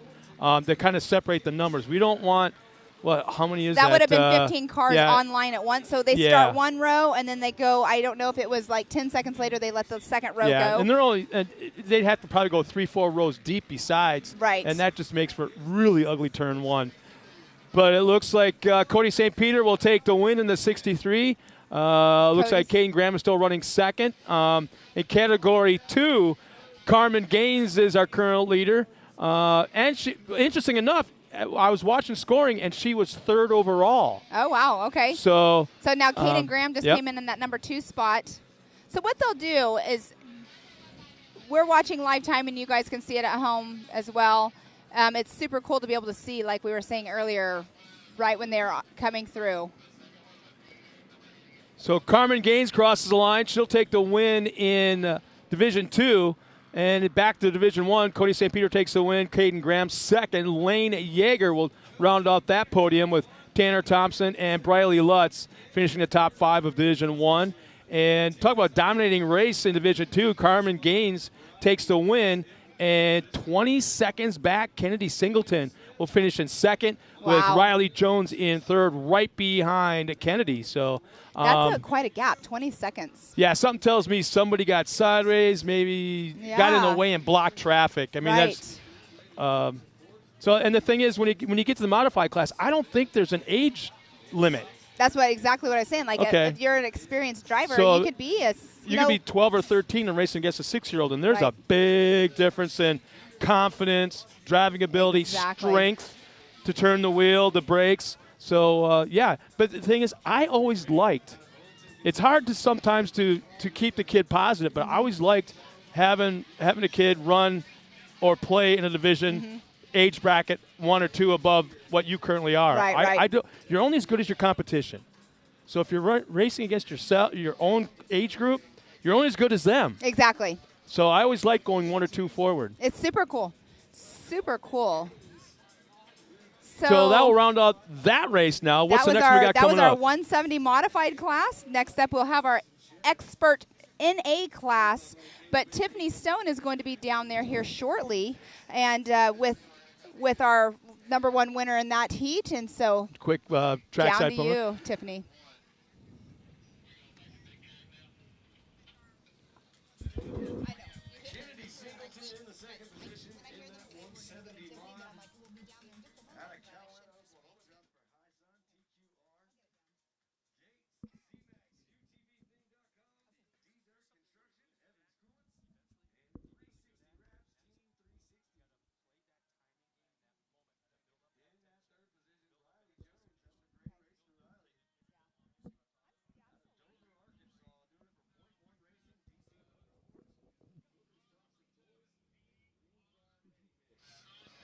Thank you, and we're back up here onto the stage, or tailgate. Tailgating? Yeah, yes, we are. yeah. Oh, I like that. Tailgate. I like that, yeah. It's the tailgate series. So Hughes Off-Road is watching. I think they're from Northern Michigan as well, and they're here. I think they're here racing. I'm pretty sure. Paul Rimmereed checks in. He's got Tyler and Todd out here racing. Robin Mayberry and Brenda Mayberry. You're not, you know what? So here we're going to go. Todd and Tyler are father-son. Oh, they really? raced here last weekend as well at the 918 Grand Prix. Here's what I'm going to do. I'm going to make a deal with everybody that's watching us. I'm not going to call you out until you tell us where you're from. Oh, there you go. And then I'll say whatever you want me to say. That's awesome. And Shirley Smith is 52, not 53. 52, 53. I know. You know what? I'm so sorry. I was actually just going by what the number was on our race. What is this called again? Our race announcer report. Lineup. Yeah. Driver bio. How's that? Driver bio. A mini driver bio. I do like that it does have on the side here, they do go in when they register, and it does talk about their sponsors and everything. Well, here, sometimes when I get these at certain events, obviously the drivers or racers are older than what we see with these kids, and we get the same kind of form. But on the sponsors list, it has companies you don't want to mention. Right. And it's a big joke because instead of my number 3, and I'm from Wagoner, Oklahoma. That would be Clark Kent. The number 7 would be the Joker. I'm talking about freestyle motocross guys. And they're just always messing with timing and scoring people and the announcers. So having fun. So we have 18 entries. Laquita Gaston's checked in from Ardmore, Oklahoma. Ardmore. So she was listening. I believe I have family. Yeah. Really? I'm actually from Oklahoma myself, so. You don't have the twang. I moved out of here when I was 7. My parents moved me to California. So let's go over the. Let's do it. The introduction. Here we go. All right. So in the expert NA class. And NA is naturally aspirated. Yes. So we have Logan Ellis out of Wagner, Oklahoma, number 3. Brandon Hart out of Bartlett, Tennessee, number 7. Haley Boodle. I knew you'd do that to me. You took over. Out of South Carolina. Yemisi out of South Carolina. Haley Boodle, number 10. Elena Baker from Owasso, Oklahoma, number 12. Gavin Beers from Wakarusa, Oklahoma, number 12, or Kansas, I'm sorry. Gilmore, Texas, the home for Aaron Cuevas, number 16. Reese Harris from Royce City, Texas, and the number 24. From Burleson, Texas, the 37 of Patrick Shamblin. Caleb Edmonds from Ladston, South Carolina. I like the fact, I don't know what is it about South Carolina and North Carolina that's making this drive. There's a lot of teams here. They are off the line. And it sounds like the green flag's out. Yes, it is. We're talking about more speed And bigger numbers, Chad Mayo. In the 401, Edwin Mangus in the 611. Sean Philbin out of Missouri in the 614. Matt Hazel at 656. Greg Royce, the 888. Rick Schroeder, 978. Carson Vales out there. Ryan Lewis in the 1518. Braxton Moore, the 1776. Awesome. That's a great lineup there. Lots of sponsors. Different. We have Polaris, and we're going to Yamahas. the bigger track, too. We are going to the bigger track, but we do out there on course right now. We have Polarises. We have Yamahas. We have Hondas, we have Can-Ams, like we have manufacturer diversity. Different manufacturers out there. Actually, I said Can-Am, but I don't see one on here at this point because everybody usually races in an X3, and that's a turbo, so you they know can't what all I'm be in seeing? this class. Think about 2 days ago, rain, heavy rain and sleet. Yes. Think about yesterday, more rain, more freezing rain, a little bit of sleet. I look on the track, I see dust.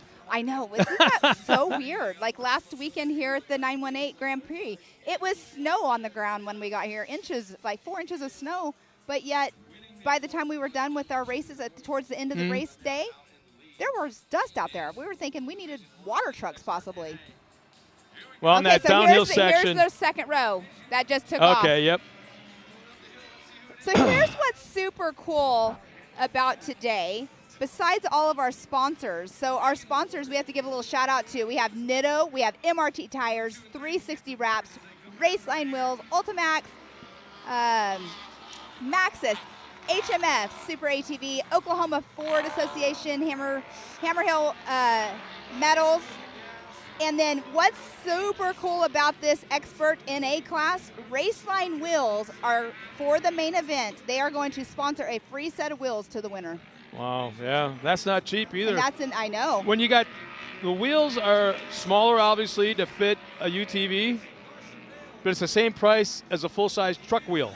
Right. When you go to buy them retail off the shelf, they're the same price as a big one. Exactly. Oh! Isn't that so crazy? And then the other cool thing for the whole shot award today, it's whole shot award, but it's actually, you're getting money if you get that whole shot in the main events only. HMF is doing the HMF whole shot award, which is super cool, and they have a timing loop down there so they know who it is that is actually going through. Yeah, there's no guessing game. It's not a visual thing. It's done electronically, and holy smokes, I'm telling you right now, Carson Vale has got the field covered. It says the timing is a little late. It's saying he's got a 1 second gap back to second of Sean Philbin, but it's even at this speed, it's beyond that. I want to say it's closer to 3 because he is all but checked out right now. Definitely. This is some really good racing out. The drone is picking it up. Yeah, I love having the drone footage out there. Let's see, we just had LaFonda, Fetters, McCullough, Brenda Hughes, Hanson, and Julia George just checked in, all going cheering on our leader. That's awesome. I love it. And you guys at home that are watching it, make sure you share it so other people can watch it. Let's grow this series. It's going to be a good year. Yeah, don't forget to like us on Facebook. Right. Hashtag Mid-America Outdoors. Let's get you involved in our social medias. Share it, like she said, with everybody. Share it. Let's grow this. We got a yellow flag out at the just past the start line, headed up the hill. So it's something that's out of sight. There's a little bit of a ridge right behind, right in front of us, so we can't see what's going on. I can only see a yellow vest. All of our safety are out there with yellow vest on. Yeah, we can't see exactly what's going on, but let's go through. So the first line that took off the positions right now, in 1 through 5, we have Carson Vale in that #1 position, Gavin Beers in second, Sean Philbin in third, Patrick Shamblin fourth, Matt Hazel fifth. That was out of our first line. Our second line that took off, we have Aaron Cuevas in that first position, Harley Boodle second, Chad Mayo in third. Chad Mayo, his wife is racing as well out here, but she's not in this class. Then we have Edward Mangus in fourth and Alana Baker in that fifth position. So, yeah, Sean Philbin is in that #1 position right now. This is a good heat race going on right now. Yeah, there's just coming across the line. Our top 5 are now on lap 2. Yes. And again, we got to reiterate the fact that there's 2 divisions. That's just to separate 1 and 2. Exactly. I mean, it's all the same class. It's to separate the rows, to separate the numbers. It's a staggered start. So exactly. we just didn't want upwards of 20 cars mangling into the first turn, which Exactly. I think adds excitement, but and somebody's going up in smoke. Oh, they have a full on we fire. got a car on fire big time. Well, our safety crew will get there very quickly. What would explode like that? I mean, that was a major explosion. I couldn't tell you. A fuel line? No, it wouldn't could be be a a fuel line went loose, But it had like a M80 sound to it though. Could the crankcase or something explode? The cylinder head? You can see the safety crews going over there. So let's, on screen right now, we have Matt Hazel actually is in that #1 position. Our safety crew will take care of what's going on course. So it looks like one yellow flag was pulled in from that incident that was, whatever the incident was, that was out of our sight. That's taken care of, but we have another one now. Probably, let's see. I would call that 1, 2, 1, 3, 2, 4, 3, 5. Turn 5. 5. So what I would like to see right there on screen, they just went over an area that's all covered. There are tabletops right there for the spectators to come watch and be out of the elements, out of the rain if it was raining, or the sun that's, right now it's definitely warm out there. Yeah. We have shade over us. But this track right here is so spectator friendly. You can see the whole entire course. It is really awesome out here. But we have Sean Philbin in that #1 position, just took over that #1 position from Matt Hazel. And on screen, there is quite a battle you can see going on over those jumps. Well, it looks like our driver out of the I still haven't got a number on who that was that the car exploded. But the driver's out, walking around, standing there, and the track crew is still putting out the fire. Looks like the fire is out, but it looks like they're doing, they're hosing it down in the bottom, yeah. Yeah, you have some safety measures when you have, race vehicles. Some of them run race fuel, which is very flammable. You got to be careful, too. Once oil catches fire, if there's any kind of oil, that's harder to put out. So. C10 VP, is that what they running? run? I'm not sure. C10, C12, I'm not sure. But look at the battle going on screen right now.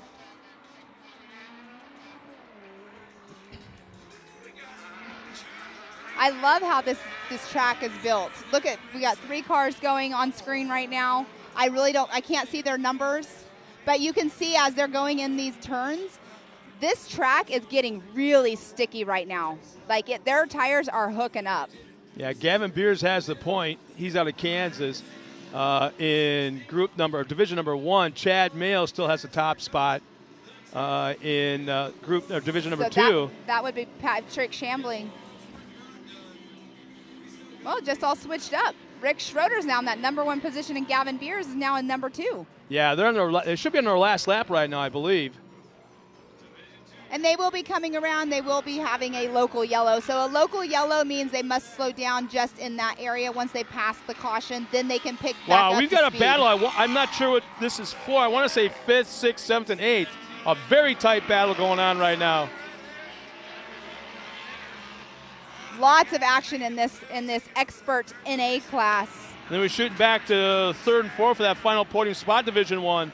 Actually, 2nd, 3rd, and 4th is our leader right now. Sean Philbin has pulled out a little bit of a lead, maybe half a second, but 2nd, 3rd, and 4th are all right there. So Sean Philbin just pulled a 2:12 on a lap time. Earlier this morning in our expert turbo class, they were running about the same lap time, around a 2:12. So I was saying earlier, about a 2:20 lap time, but I was a little off on that.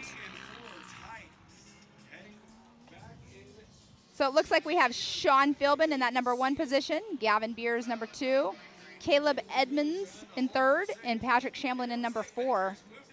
That was in the first row. The second row, we have Aaron Cuevas in that #1 position. Wow, look at this going on right now behind Boodle us. in 2nd. With 2nd, 3rd, and 4th, I believe that's what it is. And then a group of cars right behind him battling for position. This is a great race going on right now. The turns that they just came through, you have an option. We actually went out on a golf cart and ran this course the other day. You can either use the right side of the bank of the course, or you can cut it tight and come in, and it's a little more of a jump and makes it more off camber. So it's all about strategy and that practice that they went out for this morning on what lines they're taking. How super cool is this race course?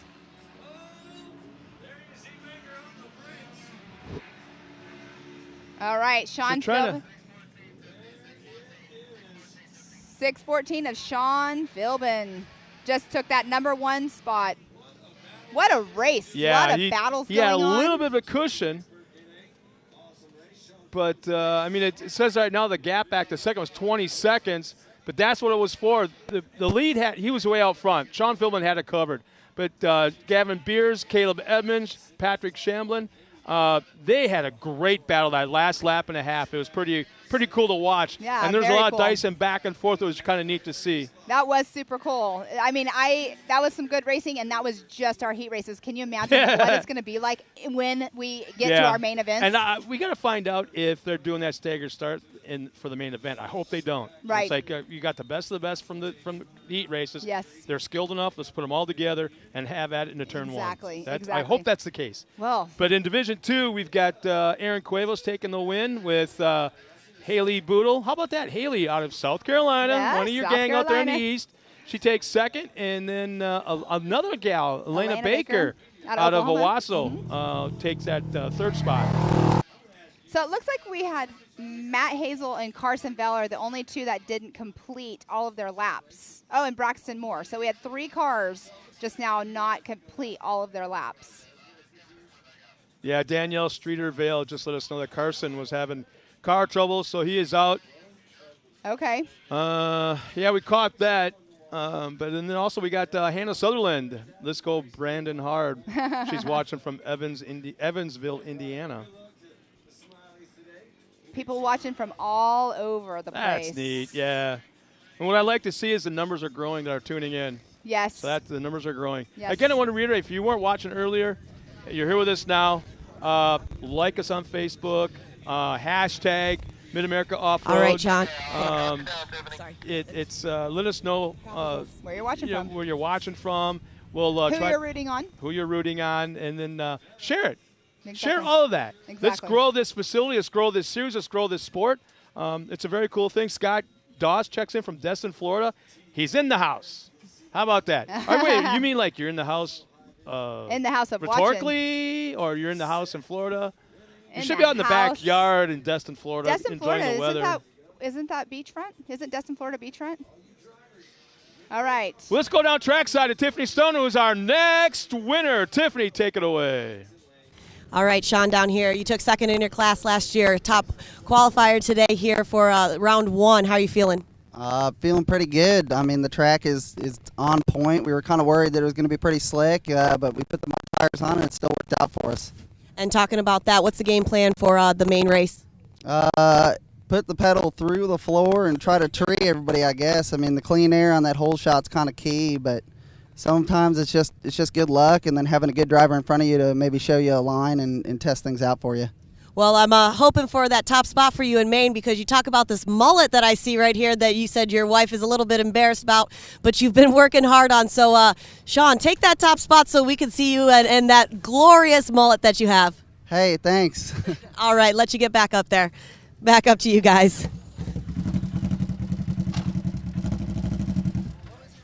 Well, thanks a lot, Tiffany. And again, she's got the best seat in the house. Not only the race on top of the race action, but she gets to see the guys and gals when they pull right off the track and kind of sees the dramatic moment of what these drivers went through. And as the day goes on, it's going to get more and more and more exciting. Yes, so and she was I'm just talking to that Sean Philbin out there in that #1 position in that heat race. So next up, we have race number 7, amateur non-aspirated, naturally aspirated. They just took off the line. We have Waylon Wharton out of Oklahoma, Blake Helms out of Texas, the 237 of Josie Watkins in Missouri.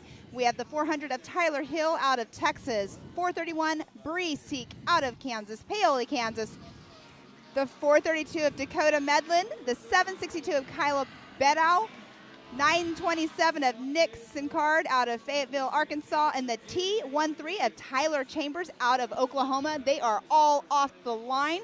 This is our amateur NA class. We have 9 entries in this class.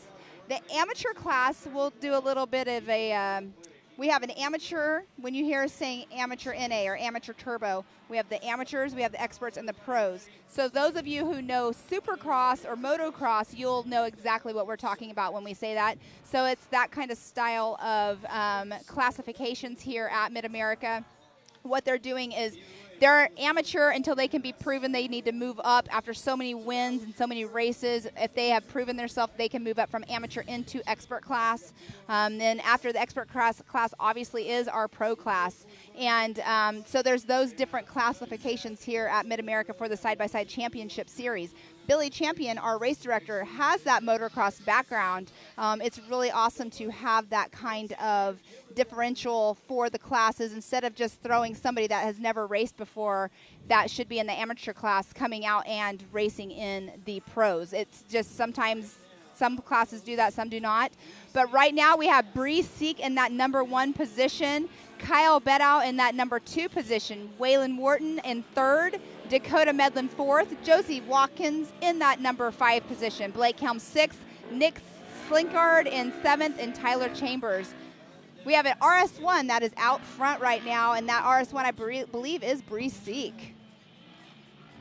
We'll get some update on our timing here in just a second. So this is the NA class is awesome. They don't have that turbo, so Bree Seek did just come through in that #1 position still. I don't mean to ignore you. I'm trying to find my notes. Oh, we have notes, so we have all kinds of notes.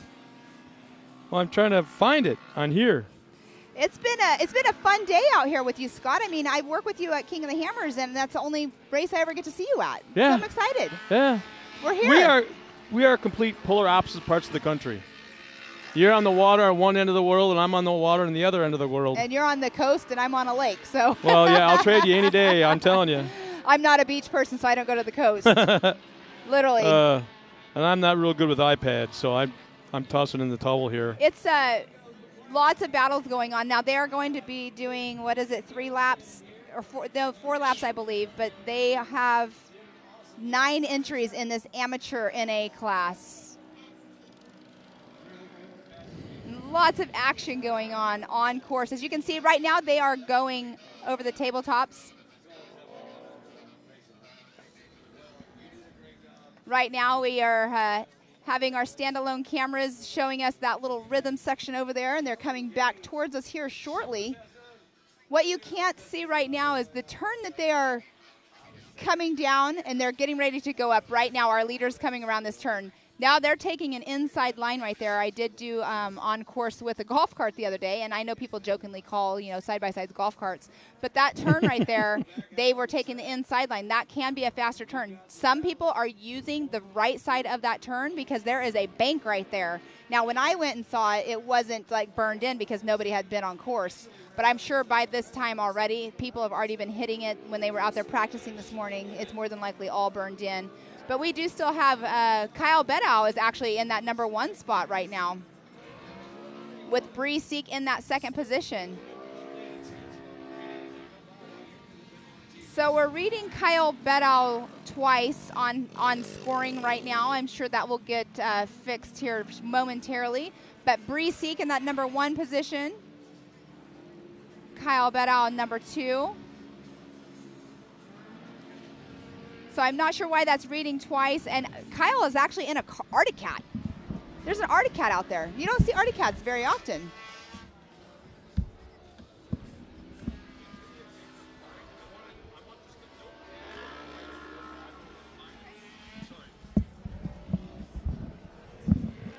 Yeah, our entire field right now is on lap #2. Bree Seek is in that top spot. Kyle Beddow 2nd. And wait a minute. So there's a little scoring issue going on right now. But he's in 2nd. Dakota Medlin should be in that 3rd spot. Josie Watkins 4th, and Blake Helms in that 5th spot. But Bree Seek, is that one of our gals? Bree Seek? She's out of Paoli, Kansas. I wonder if Miles Hasselquist knows her. That's where Miles Hasselquist is from. Oh, I'm quite sure. So we got Tommy Warren checking in from Jacksonville, Florida. That's cool to see. So let's see. Man, you are having me find something on your iPad. Yeah. You have no clue. I am not techie, but I will try to find it. I'm a less of a techie. My husband's a techie. He could totally Really? find it real quickly. He's here, but he's obviously in with Working my son. on a race car. Yeah. Nice shot right there of a big tabletop. A lot of guys been talking about, there's actually two real sizable tabletops on this course. But both of them, they're talking about both those. And that was just a shot of Bree Seek a moment ago. Here's Kyle Beto and Dakota Medlin. They're battling for position. They are. That's 1 and 2 on screen right now. They have been battling it out the whole time. So that's Bree Seek and Kyle Beto. And they're now in the third lap, top 3. Actually, top 2, I'm sorry.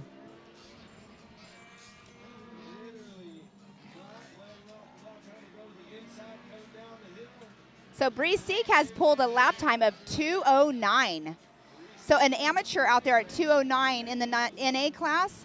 I'm just curious to see. I wonder if we'll break that 1 minute mark or the 2 minute mark today whenever the pros get out there. We'll have to keep an eye on that. And I think maybe we should throw a bounty on it. Yeah, we should. And but the track is drying out. And we're getting bigger horsepower. Yes. So I think that's going to be kind of like a no-brainer. Exactly. I agree with you on that one for sure. Especially when we got at least the top 3 in the country here.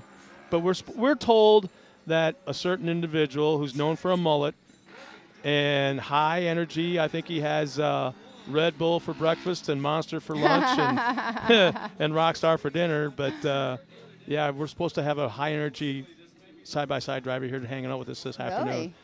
Don't know where he is. He said he was coming last week and we were at the Mint, where I saw him, but I haven't seen him yet this afternoon. That's Dustin. You should send him a little message and Dustin. say, hey. Dustin Jones, if you're watching, where the hell are you, man? Mr. Personality. He is, one of the fan favorites. See him all the time at all the races and everything, and he actually does the Pit Crew Challenge with Miles and I when we do that. But he, like I said, a fan favorite, not only for adults, but he is so good with the kids. Yeah. The kids love him. I know my kid, he's my son's favorite driver. Well, here's our top 5 in the last race. Amateur naturally aspirated, taking that top spot is Dakota Medlin. Second was what happened here? Something just shook down. Well, they haven't taken the checkered flag yet. So Bree Dakota Medlin took over got the number 2 spot. She's fallen back. For a while, Tommy Swarn had her as the leader. There we go. Kyle Beto will take the top spot. Bree Seek looks like second. And if things stay in place that they are at the moment, Dakota Medlin should be crossing the line in that final podium position. But that remains to be seen. Blake Helms quite a ways back, about 30 seconds back behind our third-place finisher. And you can just hear the difference in the motors here. Some of them run different pipes. I mean...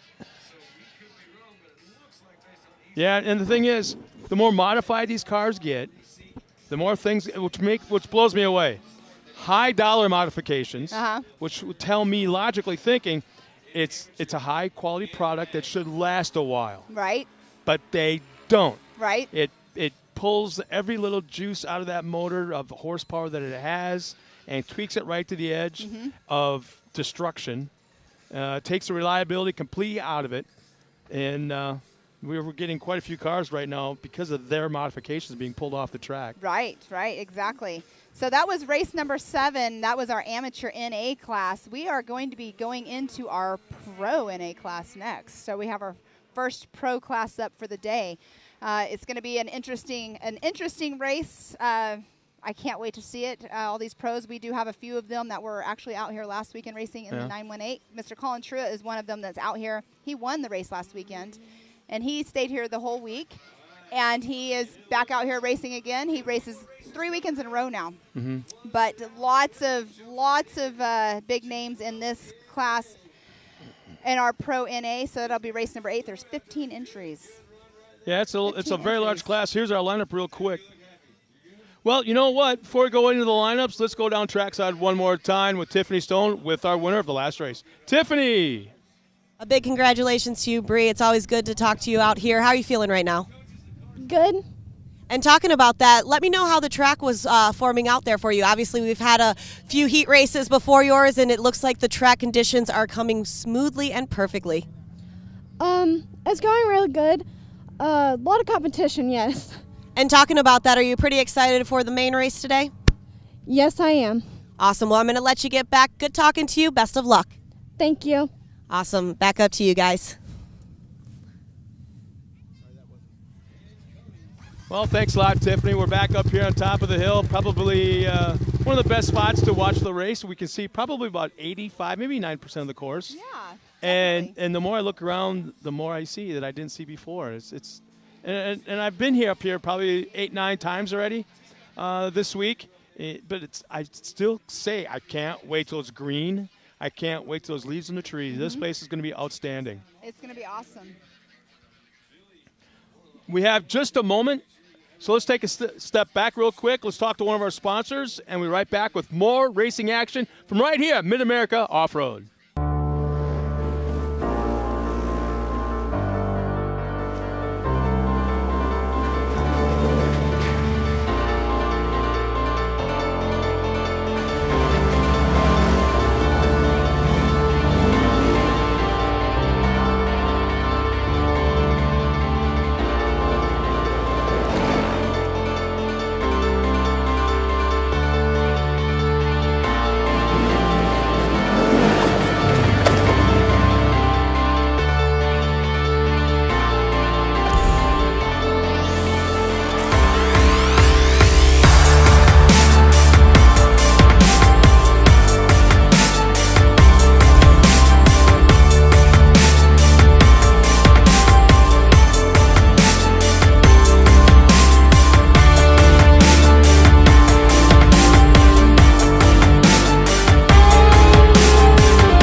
Well, this is pretty damn awesome. Get the cameras off us. Let's go to the racing action here behind us.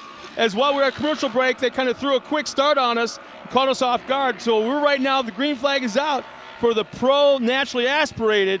And man, talk about getting charged out of the starting line. Yes. And bam, bam, bam, bam. We got a great race going on already. Already, they are all still bunched up together for the most part on screen, as you can see. The first group, they are already out on the farthest point. They're coming down the hill that will, curve back around and do that turn I was talking about, that some people are using the actual part of the land for the bank, and some of them are using the inside line to do a little hop over. But yes, they're both lines are still bunched together very well. Again, there's two divisions in this class. Two divisions, so, yes. It was a staggered start, and we apologize for not having the cameras turned on. We're at a commercial break, right. But we'll get that taken care of. I know you don't want to see us on camera. Well, me anyways. Me but neither. So on the first line that took off, we had Kyler Holcomb, Robert Van Beekum.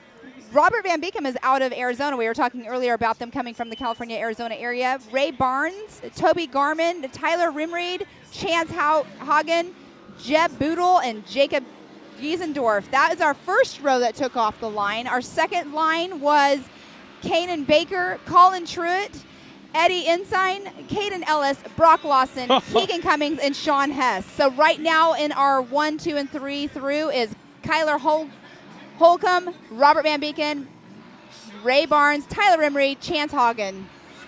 Lots of action on course. A great battle for first and second, then a little bit like a split second back, third and fourth. Virtually a top 4 battle for the lead right now. You can't see it, but right down here by the start-finish line, there is a car that is missing their left or their right rear tire. Completely gone. You can't see him down here right now at this moment. But right on screen, that is Mr. Colin Truitt in that number 2 position in his group. And Kanan Baker's right in front of him. So this is a good battle going on right now between Kanan Baker, Colin Truitt, Eddie Ensign, and Brock Lawson on screen right now. And you can see the creek bed right next to the course. And this Whoa, here we go. Man, the door was open. You can't leave that door open because if you just sneak in that nose and your spotter's telling you, and you just make sure you don't touch tires. Well, the pass was made because it was set him up for the outside of the next turn, which is where the nice berm was, a little bit drier of a track. And what's interesting is the track is dried out, but not in a bad way. It's dried out in a really good way, and the traction is definitely there.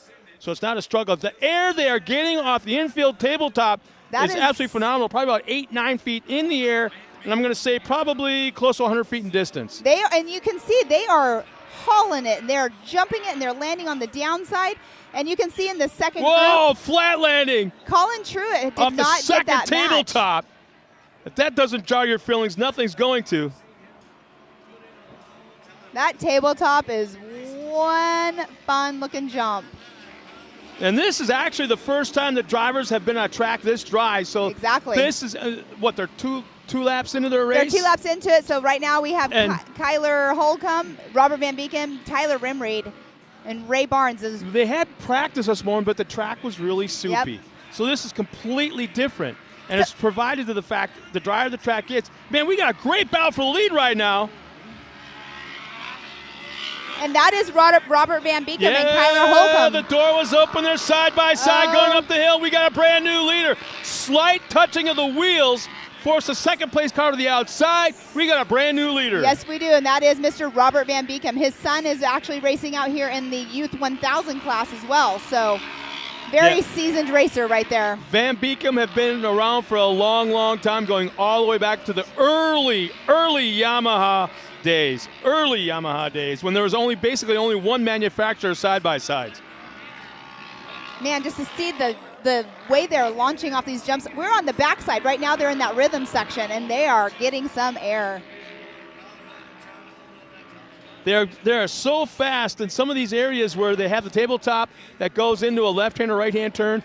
They have to set the cars up in the air a little bit sideways to land so they're pointed in the right direction. That is hard on the wheels, hard on the beadlocks, hard on the sidewall of these tires, but somehow, as of right now anyways, they're making it work, but they got to do it to make it handle. Yes, they do, and I have seen 2 people that have not been actually on camera, but I've seen them come around. 2 people have had flats.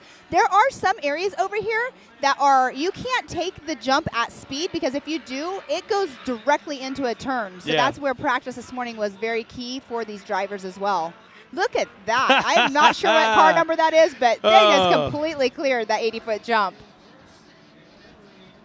Man, oh man, This is excellent. So we have Robert Van Beekem is in that number 1 spot, Tyler Rimreed in number 2.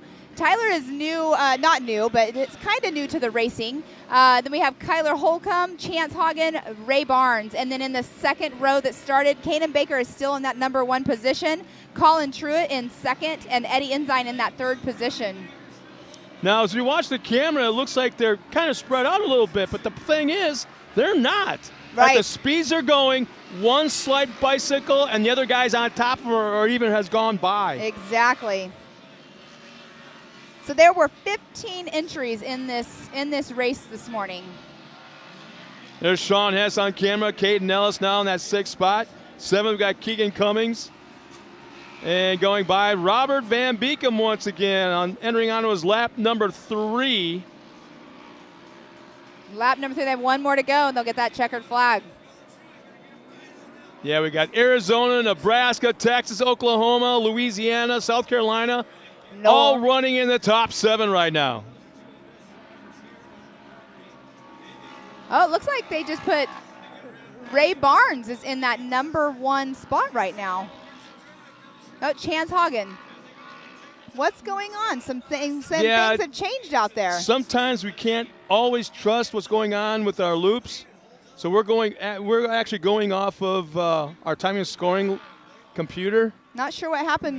Looks like Colin Truitt slowed down a little bit too.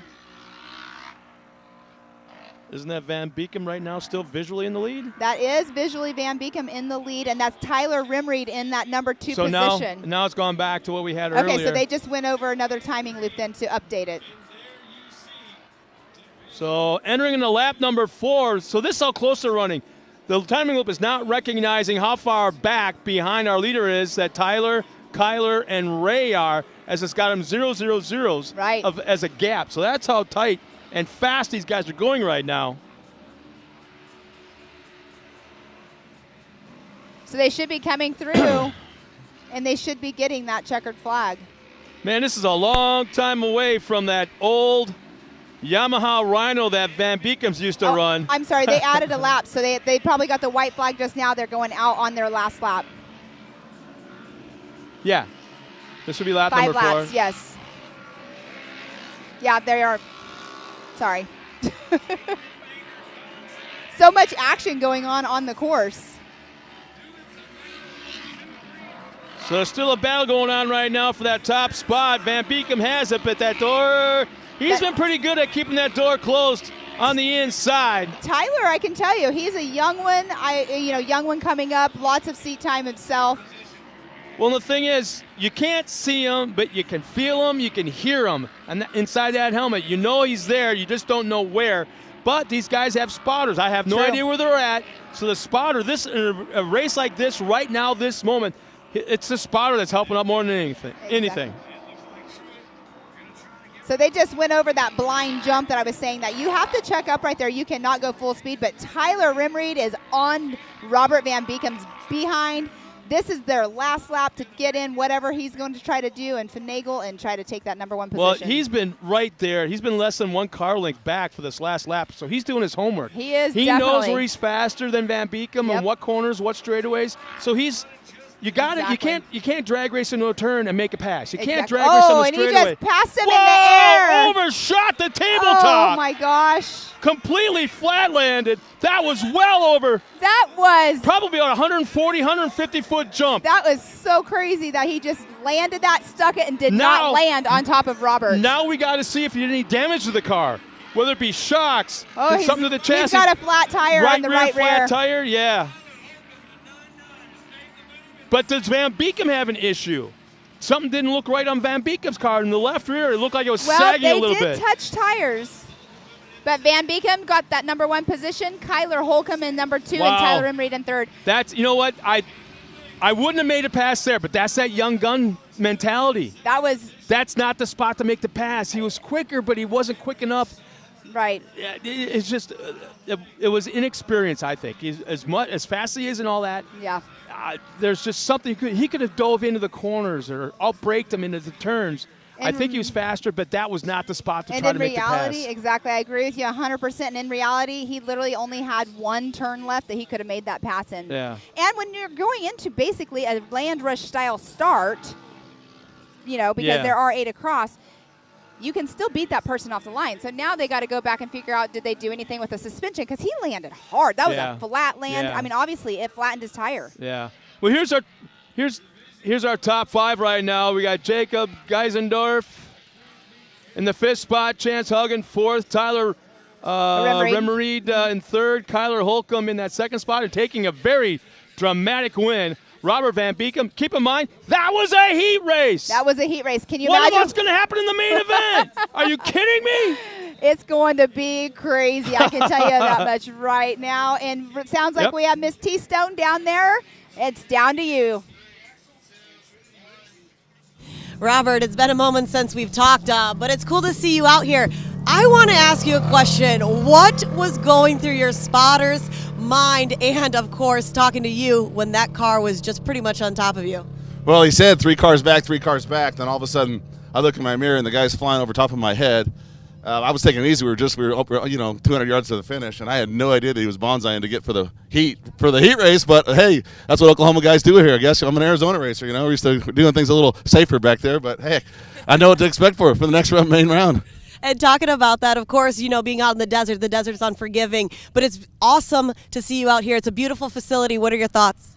Yeah, no, racing short course my whole life. Started in motocross, doing these side-by-sides in 2005. It's just a great track. I've raced a lot of tracks across the country, Tennessee, Pennsylvania, Missouri, and this is hands down one of the coolest tracks I've ever been on. You definitely need your car set up to race here. It's not, you don't just bring your other car out and race it. It's a great track, a lot of technicality to it, and obviously there's a lot of competition here, a lot of people in the classes. Well, if the main race is anything like what that heat race was, it's going to be a great one. Pretty excited to see you out here, Robert. Best of luck. See you later. All right, back up to you guys.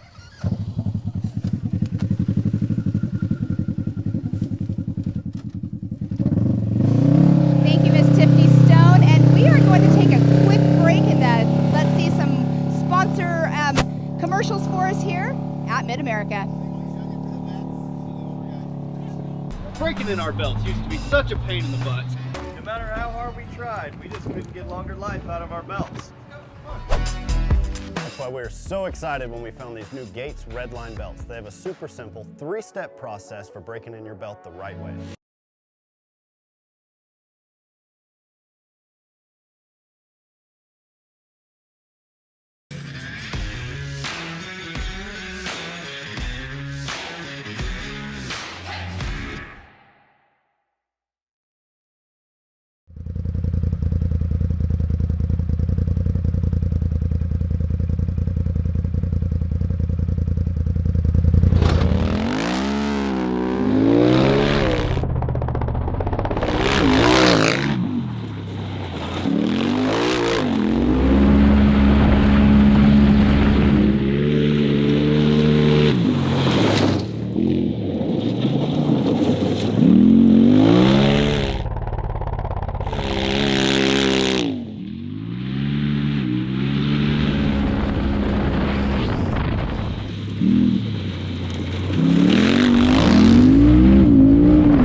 All right, and welcome back. We are on race number 9, and this is our Vet 40 Plus NA class.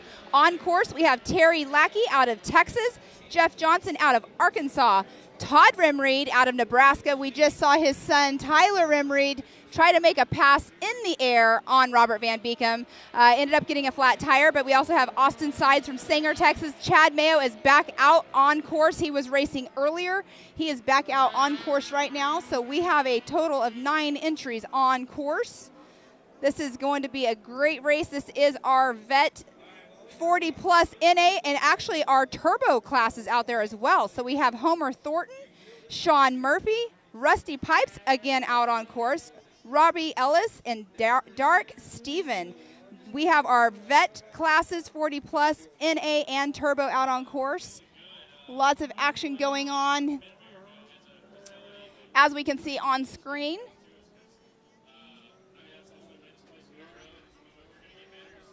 So how we went off the line in row number 1 in the NA class, we had Chad Mayo, Todd Rimreed, Jeff Johnson, Terry Lackey, Stephen Hill, Austin Sides, and Mike Bucafusco. I'm so sorry if I just now did not say your name correctly.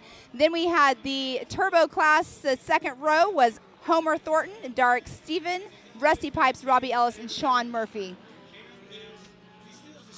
We have quite a race going on right now. We just had Rusty Pipes and Homer Thornton go through 1 and 2 in that turbo class. And Sean Murray just went through number 3 in that turbo class. Let's see who else. We have Derek Stevens. Dark Steven went through in that 4th position. Chad Mayo, who is in a NA class, just went through for his first lap, actually in first place with Tom Rimreed in second, Terry Lackey in third. So we are currently in our Vet 40 Plus NA and our Turbo 40 Plus classes. That is what is on course right now with us. So what are you thinking about this? You got some Facebook comments going on over there? Well, yeah, just some people checking in. Somebody else now from South Carolina, Michelle Benton, cheering on Jeb Boodle from Walterboro, South Carolina. That's a new one for me. I never heard of that place. Grandma Debbie from Mission, Texas, checked in. Lots of action going on. We do have our 40-plus vet classes out on course. It's super cool to see. We do have some repeats out there right now. Repeats. We have some repeats out there. We have Rusty Pipes is back out on course. He was out on course earlier. Name we will not forget, right? We have Chad Mayo, who is out on course again, who raced earlier as well. So this is our, like I was saying, this is our vet 40-plus class, our non-A and our NA and our do turbo. we have a Rusty Pipes Junior? Wasn't Rusty Pipes like in one of the I think it was younger NA classes? turbo or was it? NA class. You're probably right. Let's I'm old see. now, Got so. all of these papers. Andrea Helmchick saying, "Go Uncle D." That must be dark. Rusty Pipes. There is some action going on course. Sounds like somebody took a little tumble out there. Robbie Ellis on camera. Oh, yes, right there on camera. Bucka Fusco, Chad Mayo running that second spot, That is third. a blind turn. That's the blind turn right there I'm talking about. If you come up, you can either use the right side of that as a bank, or you can cut the inside, but the inside is a like a little bit of a jump. Kind of a split lane is what you're talking about. Yes. Yeah.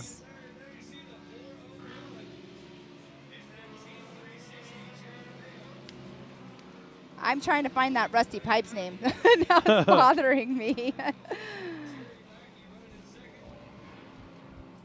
See what class he was in earlier.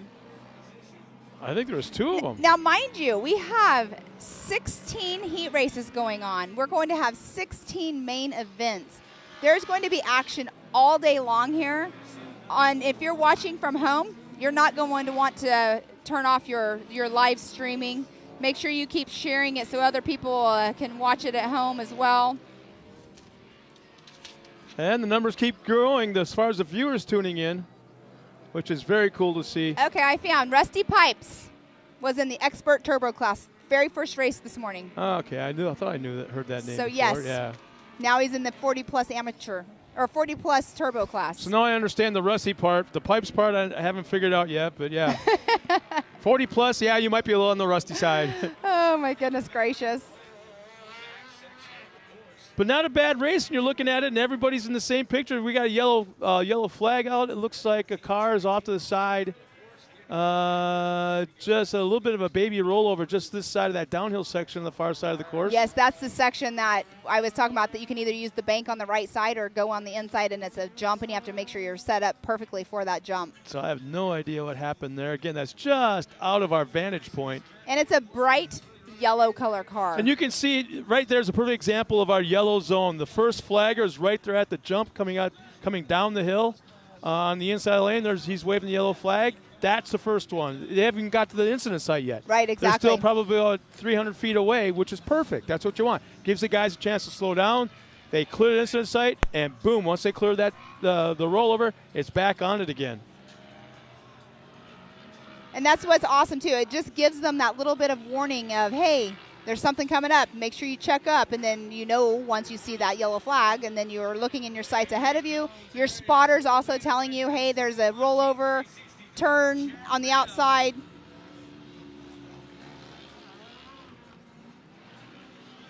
But they'll get him rolled back over. Our safety crew is awesome out here. They're right on it as soon as something happens. But next race is the Youth 1000 race. It's going to be exciting to see. We'll have Mr. Van Beekam's son in that class. And Janice goes Haley and Jeb Boodle. Uh-huh. That's her nephew and Oh, okay. niece. So they're out of someplace South Carolina. Nice. Okay, so our top 5 right now running, we have Chad Mayo in that number 1 position, and this is in the 40-plus NA class. So Chad Mayo, first position. Terry Lackey, second position. Todd Rimreed in that 3rd position. Austin Sides, 4th, and Jeff Johnson in that 5th position. That's in the NA class. The turbo class, we have Sean Murphy, Derek, Steven, and Rusty Pipes, those 1, 2, and 3. Actually, and then Homer Thornton's in that number 4 position. So they're only doing 4 laps. So they're on their last lap? Yes, sir. Yes. And still a lot of close action out in the track. So Terry Lackey, number 1. Looks like Todd Rimmery just took over the number 1 position on the live timing. And he is in that green Polaris RS1.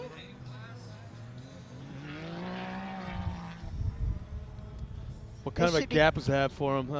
It's not given the gaps right at this moment.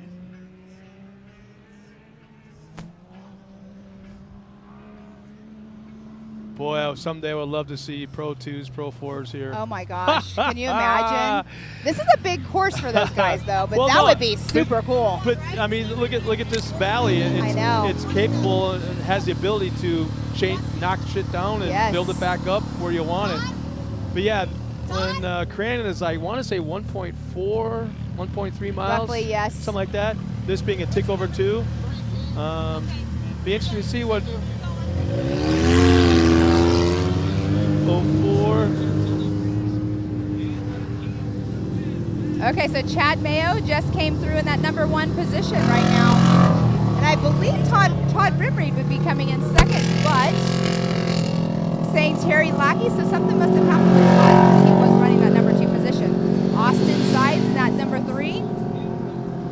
And in the turbo class, Rusty Pipes in that number 1 position, Homer Thornton in that 2nd position. Dare I say, we're talking about 40 plus.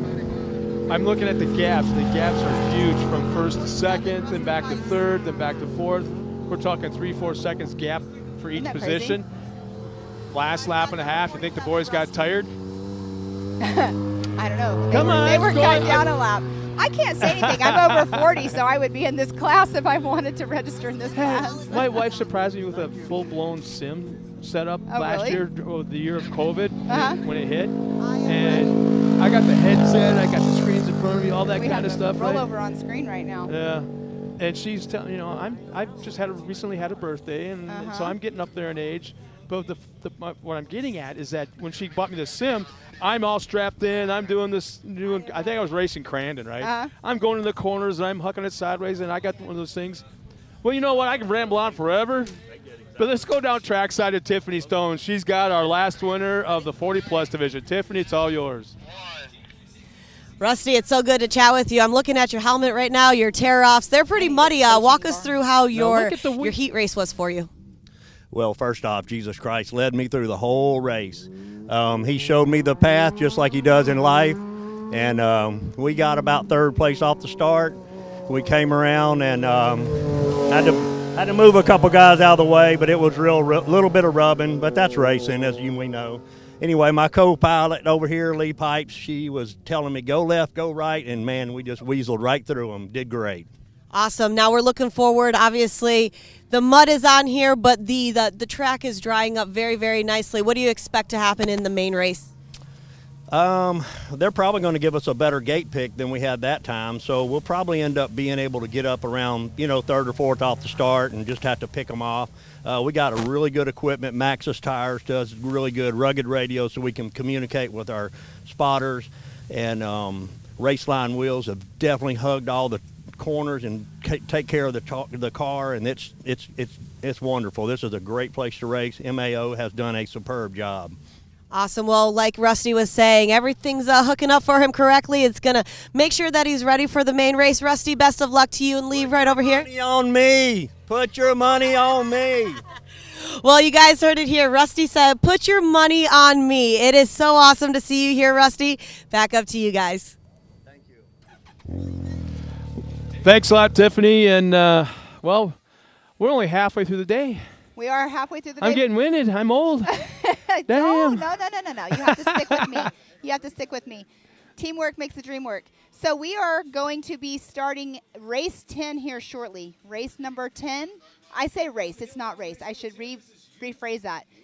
Heat race. Let me put heat in front of it. Heat race 10, yeah. Our Youth 1000 class. We have 10 entries in this class. Well, let's go through the lineup real quick so you don't miss it.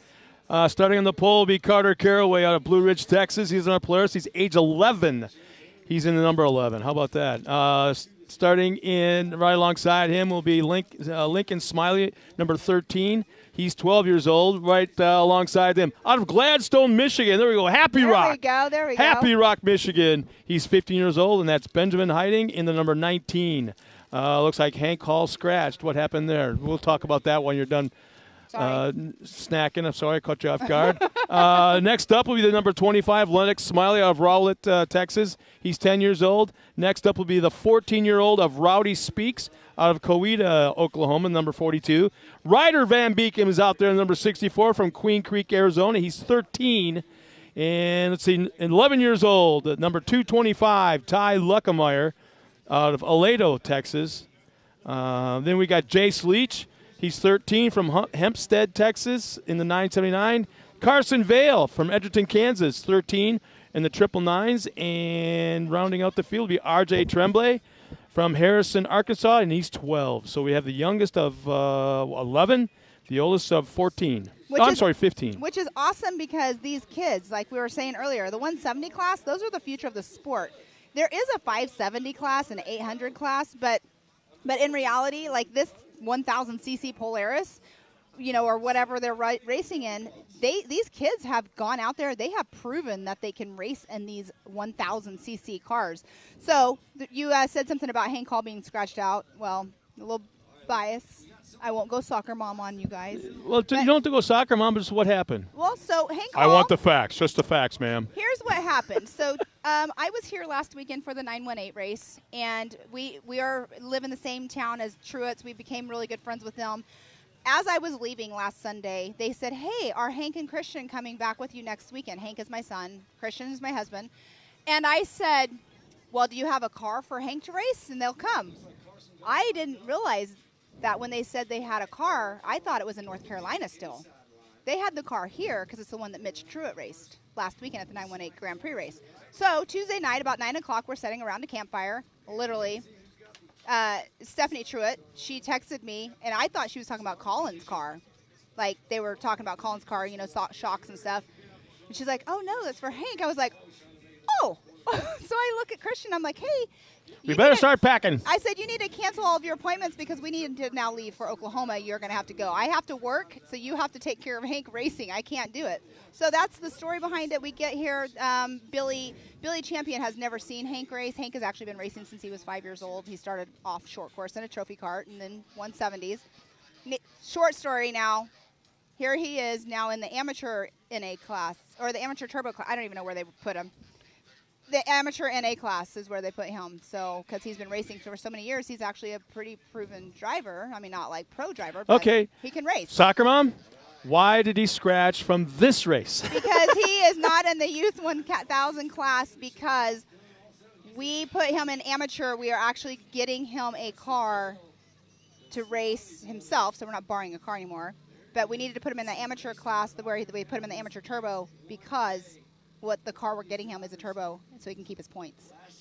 It's all about points. I see wheel time. That's all I care about. Wheel time, yeah.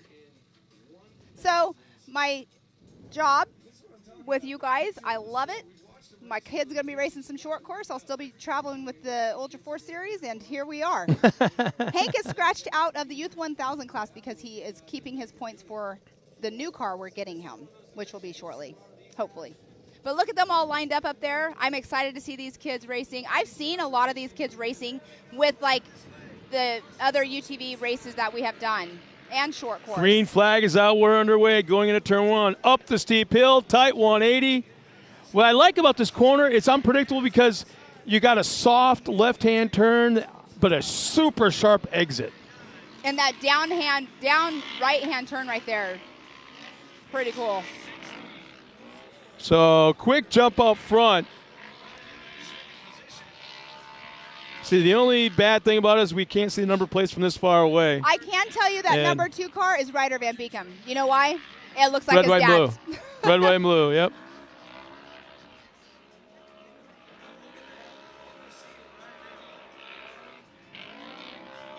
So they're in that rhythm section right there. That's where practice really, you don't want to get in there and start, what do we call it?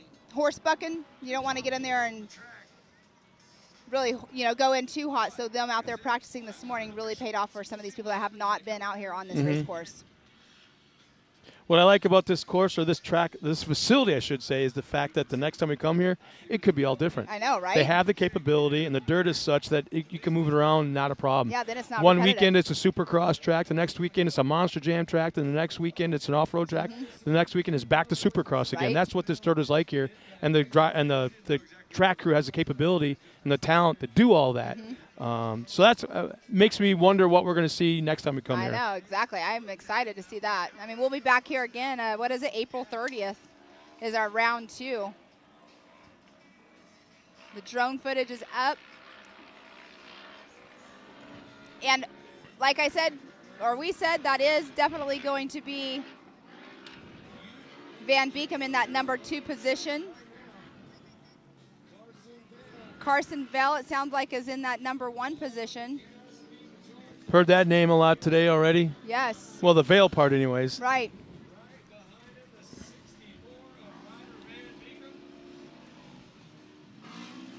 So it sounds like Carson Vell just came through. Ryder Van Beekum in that number 2 position.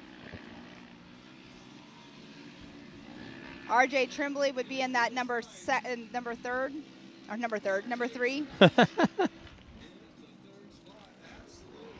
People at home probably are like, man, they have the job. They got the best view of the house. They can sit there. They can just sit there and talk all day. It's not as easy as it looks. Beats the heck out of cleaning horse stalls. That's all I got to say.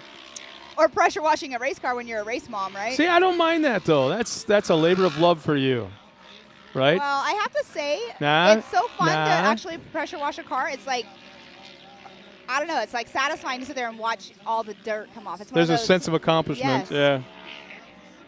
Well, our leader's running away with it right now. A pretty sizable gap, it says on our timing and scoring, a second and a half, and it's probably much closer to about 3.5, maybe to 4 seconds. But yeah, our timing and scoring has RJ Tremblay up front. See, timing and scoring actually isn't showing Ryder Van Beekum's Yeah. name, though, and he's running in the number 2 position physically on course right now. Yeah, so what we're seeing on our laptop, or timing and scoring, is not what we're seeing behind us on the race course. So we'll get it figured out, not a problem, but still a sizable lead for first and second. Well, and third. Yeah. But so there's a pretty good separation in our top 4 or 5 cars. Oh, wow, that was a nice jump by Ryder Van Beekum. Let's see the difference in how these guys are taking these jumps, because we just saw the Turbo 40 Plus and the NA vets. Look at Ryder just really. Yeah, our launching leader a little actually farther. lifted a little bit upon the did. entrance up to the tabletop. Van Beekum did, maybe a little bit, but not much at all. Huh.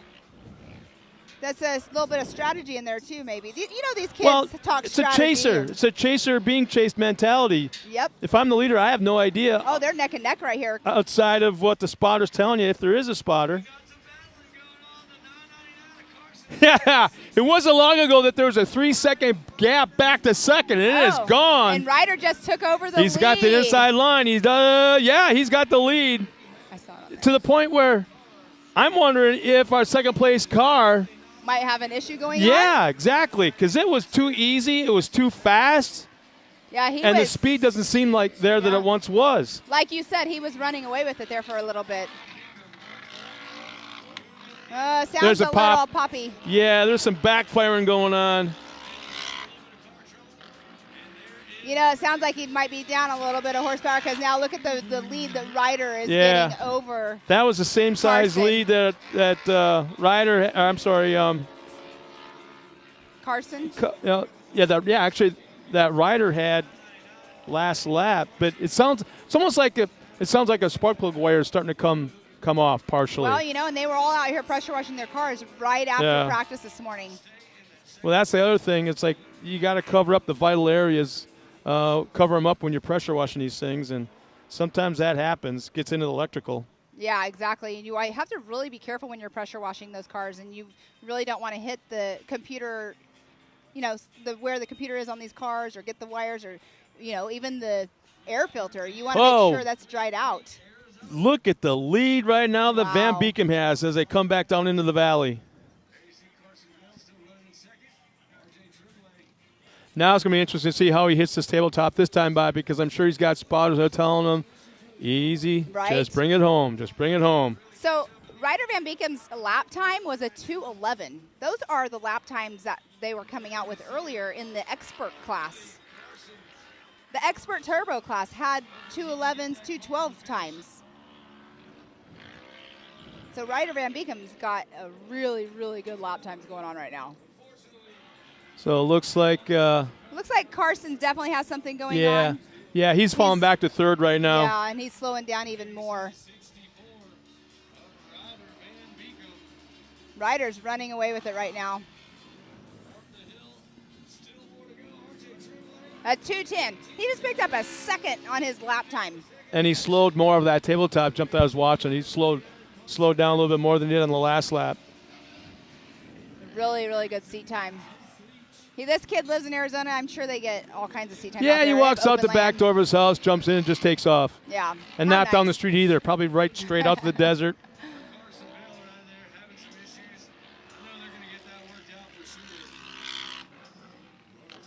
Yeah, Carson they'll probably definitely go get his car all checked out and see what's going on for the main event. Meanwhile, he's falling back to fourth now.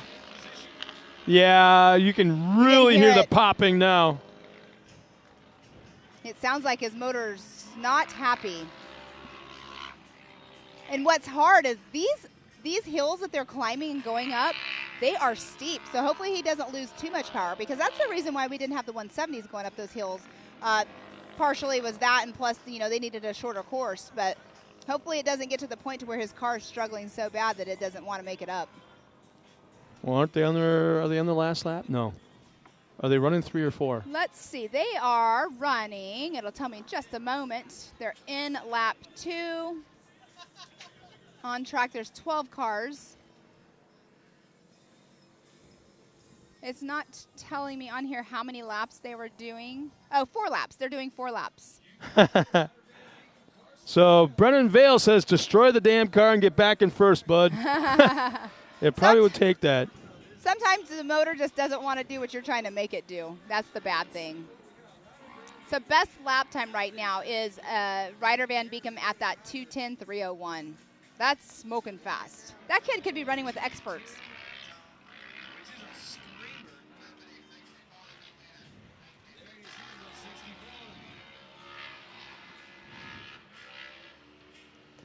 How do you tell a 13-year-old kid to slow down or to save the car or to be patient? You don't. Well, somebody did. He backed off about 2 seconds, so he made it work. So Van Beek will cross the line as our winner of the heat race. Looks like RJ just came through in that number 2 position, the Y181, and he was 12 seconds, 12.885 seconds behind behind Ryder Van Beekam. How about this? Ace's Wild Band didn't say anything, but they sent an emoji of a car with the air blowing smoke out the back. So does that mean they're on their way? Are they playing here tonight? Is that the? I'm not sure. But yeah, I would guess that means they're on the road, either coming here or going somewhere. I know last weekend we had a band here, and they were really good. So Ace is Wild. If you're still watching us, are you? You got to help us old people out. Are you guys the ones that are playing here tonight? That'd be cool to see you. You know what? Last weekend was such a crazy weekend. I was here for literally like a day and a half. But Saturday night after the races, we were all over at the shop, and there was food and a band and people dancing and having a good time. Miss Gayla Robinette got up on stage and was singing, and she has one of the most beautiful voices I've ever heard. She has a voice. You have not heard her sing yet. Hopefully you do this weekend. I don't want to see her yell. She was. I haven't seen her yell. But no, she has a beautiful voice, and I love hearing live music. People that know me personally know I love listening to live music. But she's got a beautiful voice. So well, as we clear the course of our race cars and get ready for the next event, which will be the 800 and under. 800 and under, we've got, was that 2 entries, 2 cars coming out? Well, in just a moment, we're going to have Tiffany Stone again trackside with our winner of the last race. So I'm going to quit talking and just send it down to her. She'll pick up whenever the heck she picks up. Let's go down to Tiffany. Ryder, it's so good to chat with you again. Just had a few moments ago to chat with your dad. It's so good to see you guys out here for some more short course racing. Yeah, it's been a while. Short course has been closed for a while, and on the West Coast, we've come all the way from Arizona just to race here for short course. We've been racing desert for a while, and yeah, it's nice to get back to short course. And we always talk about desert to short course. Obviously, desert, there's no grooming. You're just going out there, seeing what you can do. Here, you got short course all in one area. Nice course and nice track here at Mid-America. How are you feeling? Pretty good for my first time here. I can say that the people who built this track most definitely know what they're doing. This is a really good track. Probably one of the best tracks I've ever driven on. Awesome. Well, your dad mentioned if you're going to come out here, you got to make sure your car's ready to play, and seems like the Van Beekum camp is ready to play. Oh, yeah, for sure. We spent weeks prepping our cars and whatnot. Awesome. Well, best of luck to you, buddy. I'm going to see you later on for the main race. Back up to you guys.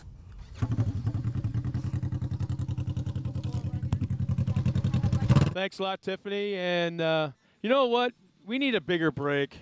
We're going to sit back in our chairs a little bit, and we're going to have a few words with our sponsors. We'll be right back with more racing action.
Upgrading. It's what we do. So upgrading is what we did. Introducing the IQ equipment lineup powered by HMF. Designed for the most adventurous side-by-sides in the world, IQ equipment has the strength to tackle the off-road head-on. Bolt-on American-manufactured steel. Engineered to increase strength, durability, and protection, so you're equipped to handle the most extreme performance. When you're ripping through the desert at full throttle, or tearing through some of the most brutal terrain in the world, you're going to need equipment that keeps you moving at a high level. Because when you have the performance, and you have the protection, you then have the confidence to actively pursue your passions, just as freedom was intended to be. HMF, equipped to perform.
Well, welcome back, everybody.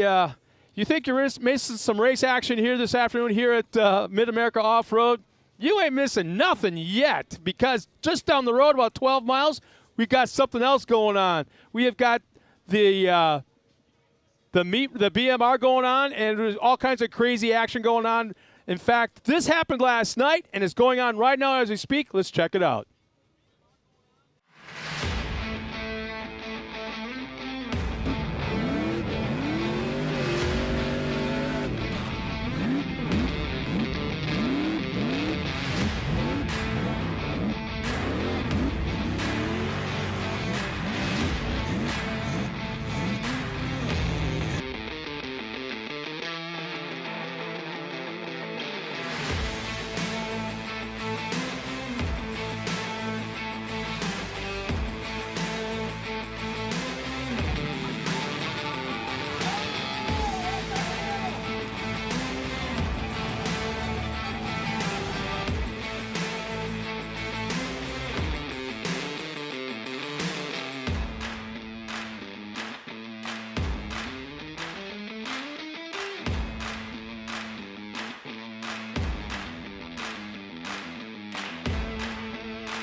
And we're back, everybody. Again, this is just a little bit of what you're missing just on the road at the big meet. Oh, boy. The big meet run, the BMR. BMR. But right now on course, we have our women's turbo and our women's NA class. All women out there racing. I'm a little jealous I'm not out there because I love racing, but I am excited to be here announcing it and watching these ladies out there kicking booty on course.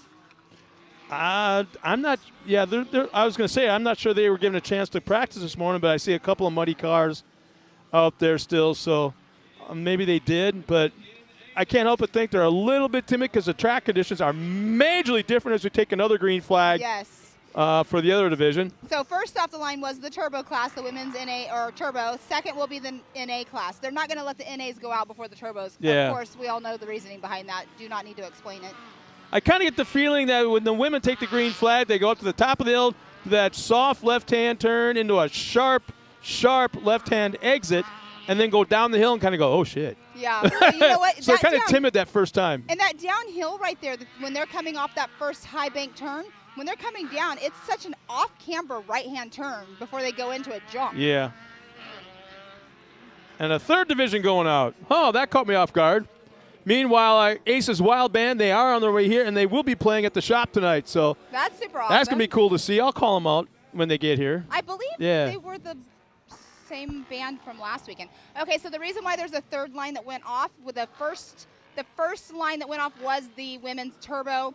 Second line was an NA. There were 5 NAs, and then the third line that just took the third green flag is another NA turbo class. Okay.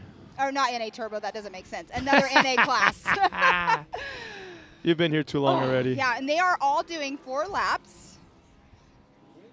So it's super exciting. They are, I'm wondering what the fastest lap time was of today. We'll find that out here in just a little bit. But these ladies are out there doing awesome, battling it out on course. We had the number 14. Let's see, we have first place right now went through is Kendra Hoop.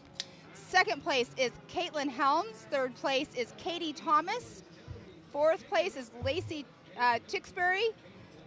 Fifth place, Morgan Vanover. Sixth place is Melissa Smith. So we have a variety of vehicle manufacturers out on course right now. We have Can-Am, Polaris, Arcticat, Yamaha, Honda. We have all of the different manufacturers out on course right now.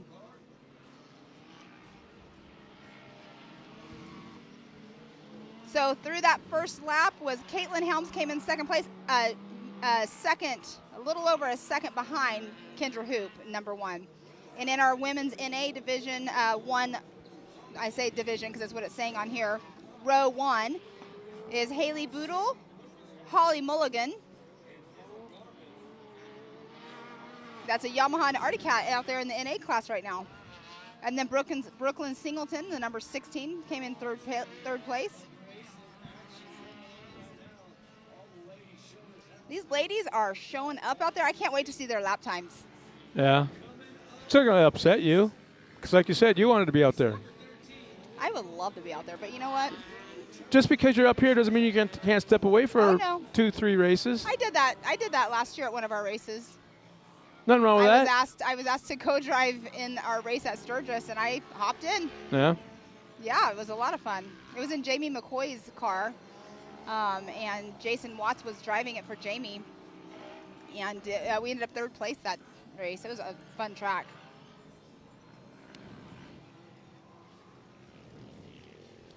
Yeah, right now, 3 divisions out there. This track is full of cars, front to back, side to side, going off of what our timing and scoring.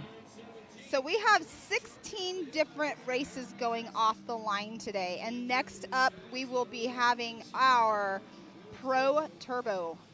The bad boys. Oh, that's going to be a good one. And we had Mr. Cody Martin. A whole different sound. Oh, it's a whole different ball game. Yeah, it's the minors to the majors.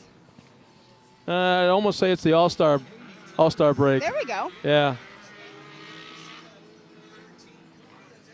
All right, so we have Kendra in the turbo division for our women's class. We have Kendra Hoop in that number 1 position, Caitlin Helms number 2, Katie Thomas number 3, Lacey Tewksbury number 4, and Morgan Vanover in that 5th position right now. These ladies out there racing, I don't know all of them. I should go out and chat with them. I used to race in a Can-Am X3 myself, and but out there, I need to get out and chit chat with these ladies. I have talked to a few of them. Have a Cosmo or 2 with them. Yeah. Sugar on the rim. I'm more of a beer girl. I don't know. Give me a good lemon drop, though. There we go. Boy, tight 3-car race. Head through the rhythm section onto the backside. Man. Look at that aerial view right now of the drone. I'm not sure what they're doing inside the block barricade on screen right now, but I can imagine it's going to be something super cool. I'm thinking Demolition Derby. Oh. Huh. You can throw it with water, fill it up. It doesn't exactly flow out a whole heck of a lot, and it keeps the cars in control inside. I'm guessing. Huh. That would be interesting. An indoor track? Yeah, I indoor did track hear them for talking about what? that. Well, that's way too small for a moto track. Yeah, that's what I'm thinking. It's a demolition derby, because I've seen that same thing kind of set up in Chicago one year, and the K-rails keep the cars from going in. Sometimes throttle stick and all that kind of stuff, and it kind of keeps them in. But I could be way off because there's actually grandstands over there too. All right, so in our turbo class, it looks like we have Kendra Hoop, Caitlin Helms, Marisa Smith, Crystal Rowden, Jennifer Mayo. We have 4 laps that we are racing in today. If people were wondering who that voice was in the background that was telling us what was going on. And they can't hear him. Oh, He's really? only in our ears. Oh, man. He only gets to sweet talk to us. That's the voice of God. It's like, Scott, Trevor. Scott, this is God. Oh my gosh. We have a race coming up.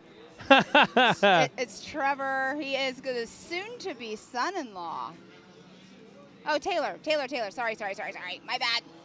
Yes, he's soon-to-be son-in-law of Clyde. They have a wedding, I believe, in Colorado coming up. Yep. See, I remembered that part. Sorry, Taylor. Trevor, Taylor. If I call you Trevor.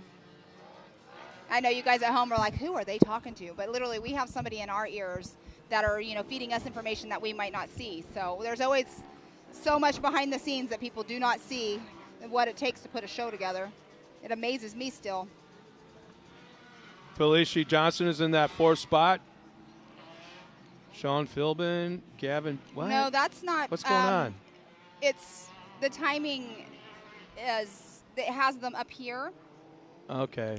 I'm going up. No wonder the people at home are kind of going, what the heck? What's going on? I know if you're watching the live timing at home right now, it's it's kind of showing like every division right now. And we can see what you're seeing as well. Because obviously Haley Boodle did not do 9 laps. Well, she is a woman driver. You never know. Checkered flag came up. She just kept on going. That's going to come back to bite me in the butt sometime soon. Are you knocking on women drivers? Nope.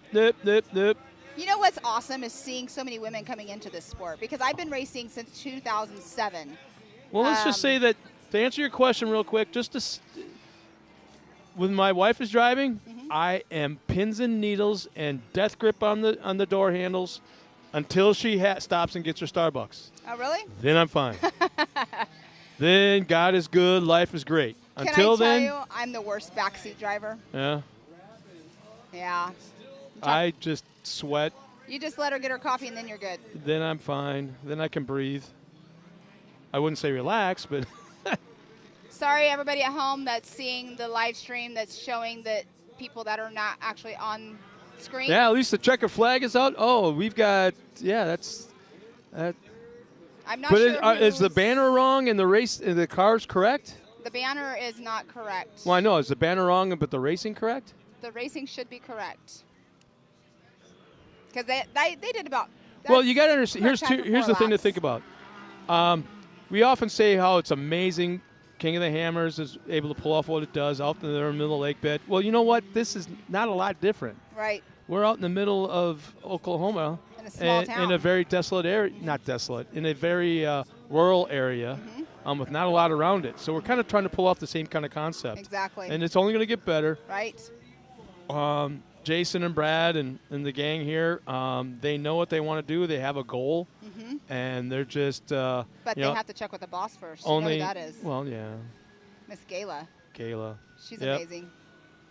If they don't ask her first, she's always in the background at the top of the hill looking down with one raised eyebrow.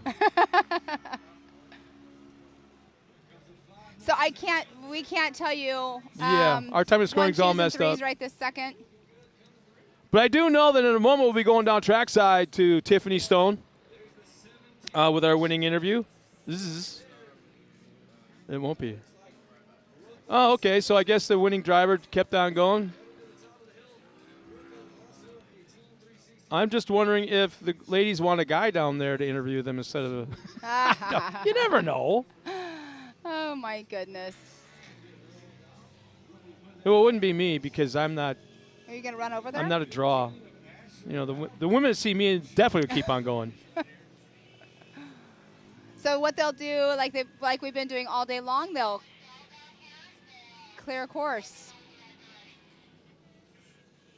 Well, it sounds like Tiffany does have somebody down there. We're not exactly sure who, but let's go down to Tiffany Stone with an interview.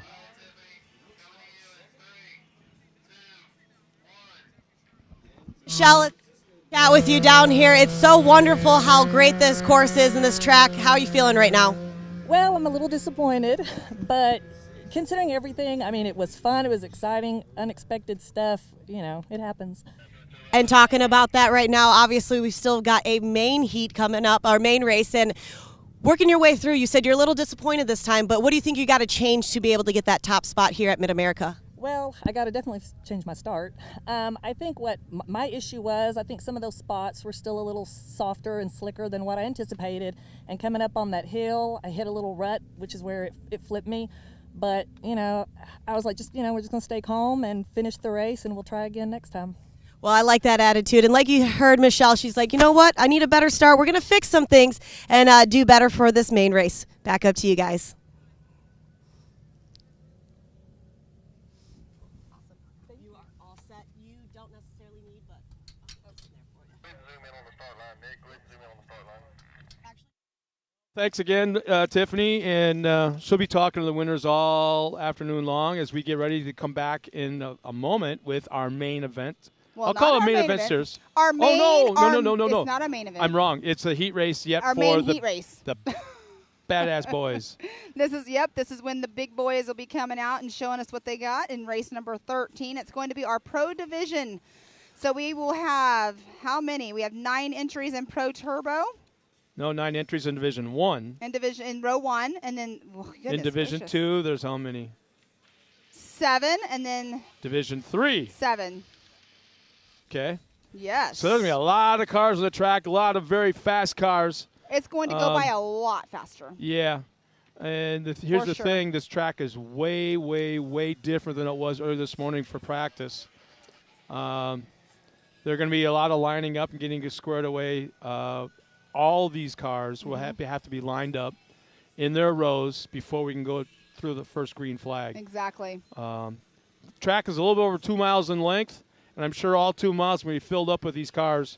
It would be interesting to see how they handle it compared to what they saw this morning in a fairly muddy track. Well, and you know that they've all been up here watching the other races going on to see, like, some of these guys have been racing so long, they can, like, look at this track and know, that corner's getting a little dried out. That corner needs to maybe take it a little different. The tires get a little bit stickier. Like they were talking earlier, some areas will have, like, a blue groove to it. Well, so I'm kind of surprised that there hasn't been a whole lot, if any, track prep between races. True. So, you know what? Here's the deal. We've got a lot of lineup going on yet. We've got a lot of cars that get to the line, and these are the bad boys of the UTV world, and you're not going to want to miss it. So in the meantime, let's step aside. Let's talk to a few of our sponsors that bring this race to Mid-America and you, the fans at home. We'll be right back after this.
And we're back, everybody. Well, we just realized we got a lot of guys to talk about before they take the green flag. So let's go down our lineup first off in Division 1. Now, keep in mind, these are all the same class, just lined up separately. Division 1 is row 1, yes. Division 2 is row 2, and onward. I think we're starting 3 rows deep. We are 3 rows deep, and you not can at the see same on screen. time. Not at the same time. Yeah, each row. So when we say division, it's that first row, second row, third row. It's how we are used to it. But you can see on screen how they're lining them up. Go ahead. Let's tell us about the first. Here's row 1 on the inside the pole from Collierville, Tennessee. The 15, we talked to him earlier this afternoon. It's Cody Martin.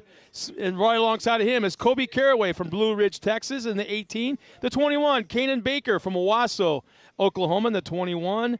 From Benton, Arkansas, Randy Clifton in the 53, alongside Pablo Jimenez from Boulder, Colorado, in the 73. Ryan Tewksbury from Colleyville, Texas, in the 81. Miller Sport, Ohio. Kyle Cheney in the 191. I'd have to say he'd probably be the favorite out here this afternoon. If you haven't heard his name, then you have not watched Short Course. And I call him the Iceman. Do you ever see him get mad or ever see him get happy?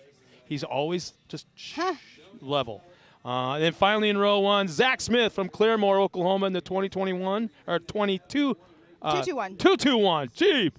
And then from your part of the country, Burlington, North Carolina, the 871 of David Cook. Now the second row. Second row, we have the 45 of Gage Hughes from Ozark, Missouri, the 64 of Robert Van Beekum out of Queen Creek, Arizona, who won his heat race earlier. We have the 124 of Mitchell Huddleston out of Weatherford, Texas. The 184, Scott Champion, we spoke with him earlier as well, out of Fort Worth, Texas. The 704 of Daniel Kelly of Apache Junction, Arizona. 717 Ray Barnes out of Tahlequah, Oklahoma. And then we have Mike Park in the 904 out of Callahan, Florida. He is in that last part of the row 2. And now on to row 3. Row 3 happens to be from Claremore, Oklahoma, the number 2 of Austin Vanover. Alongside of Chance Haugen from Prescott, Arizona in the 18. In the 38, Zach Beavers from Aubrey, Texas. Boy, a lot of North Carolina, South Carolina. From Yemassee, South Carolina, Jeb Boodle in the 41. Siloam Springs, Arkansas will be Alan Corbin in the 84. Canton, Georgia is the home of the 187 of Tommy Clark. And Hunter Davidson from Central City, Arkansas in the 260. That's all the that's all the cars in a single class, but 3 separate starting positions. That's definitely because there's so many cars. Could you imagine if they started all of them at once? I would love that. I would love that. These are, see that word right there on our lineup? It says Pro. What? Pro. Pro. Start them at the same time because they're pros, damn it. Exactly. Now, Scott, I don't know if you know Mr. Tyler M. Reed. He was out on course earlier. His dad was in the 40-plus class. I knew there's one way I knew that you raced earlier. There's Yeah. one way I could figure it out real easy. How's Helmet hair. Oh, yeah. Helmet hair. For sure. He's one of our racers for sure. Yeah. So, Tyler, how's it going? It's going good. We were here last weekend with the Ultra 4 cars, and we were super excited coming here for a short course. This track is insane. Yes. You got to tell us a little bit about your those tabletops. adventure out there. Oh, did you guys see me? No, I didn't see you at all. You came up with a flat, though. No, yeah. I saw you. I'm joking. No, we started out, had a kind of a slow start out, like I think 4th or 5th, and then kind of made my way up to the front. There's a guy in front of me. I kept, some sections I was way faster than him, and then on the last lap, CJ goes, "Hey man, you need to give it all your all, like try to pass him." So I was going for the win. Out here, I pretty much held it wide open all the way to the lip of that jump, and I landed out here. Yeah, we saw you. Yeah, we need to put like a distance signs, like 100 foot, 125 foot. A 3, 2, 1 countdown. Yeah, because you cleared it by a lot. You cleared it by almost another jump. Well, I was scared because I went up, and I knew, like going off the face of the jump, that guy was right below me, and my only thought was, I landed on him earlier in the race too. Oh, goodness. Because he just kept checking up, so I was like, I was up in the air, and I'm like, oh gosh, this isn't going to be good, because I couldn't see the ground, and I couldn't see him, but we landed, and I only gave up 1 spot, so right. Finished 3rd. But you came off with the flat. Was the landing what did it in for the flat? Nothing happened anywhere else? The land, well, my neck's a little jarred, I was going to say, it was a good compression jump right there. Yeah. Yeah, you notice he was talking about the jump, and just kind of nonchalantly kind of did that. Yeah. Definitely left its mark, but no, all we had was like a flat and then a bent radius rod. Because all that impact, coming down on that tire, really. And I tried something new at this race, not running any bead locks, just to see if the tires would hold, and they did. Okay. What ended up breaking the bead lock is landing like I did. So. Because a lot of guys run beadlocks out here, but I was out there testing it, and they held up just fine. Well, that's good. That's What's really it like good. having CJ in your camp? Oh, it's insane. I met the Greaves last year. Sorry, I'm not trying to interrupt. We'll go back to talking about the Greaves here in a second, but you just saw Todd going along the line, making sure everybody is good, and the first row is getting ready to take off. Okay, I predict, let's see, whole shot in Division 1. The rest of them. Come on, girl, work. Oh, my goodness, so many papers. She's all messed up. Oh, whole shot, yeah. Oh, who do you think is going to get it? Easy. There's your roll 1. Cheney, going Cheney all the way. You want Cheney? Yeah. I'm thinking Caden Baker, too. That's easy. And right there's the whole shot. I think it's Cheney. Yeah, it's Cheney. It is Cheney. Somebody did roll there down at the bottom of the hill.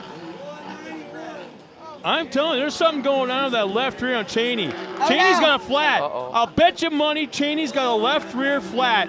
Yep. Yes, he does. He And came this down is- the hill. And this is what's really, I'm going to say it's really sucky. We don't have a hot pits here. Yeah. Yeah, he's just going to have to limp that. You know what? We talked about competition yellow, and right here's the need for one. But you know what? It just We're took him out of only the in race. the heat race. Cheney's going to Still scores points. Right, but what will Cheney do? He's going to try to make this lap, pull off course, and what he'll do, he'll go back to his pit. Why even finish this heat race? Well, I'm not saying he's going to because it's. I would. You just. Wow, Yeah, Kyle Cheney. He came in, well, that turn right there, if you come in sideways and hard enough, you will.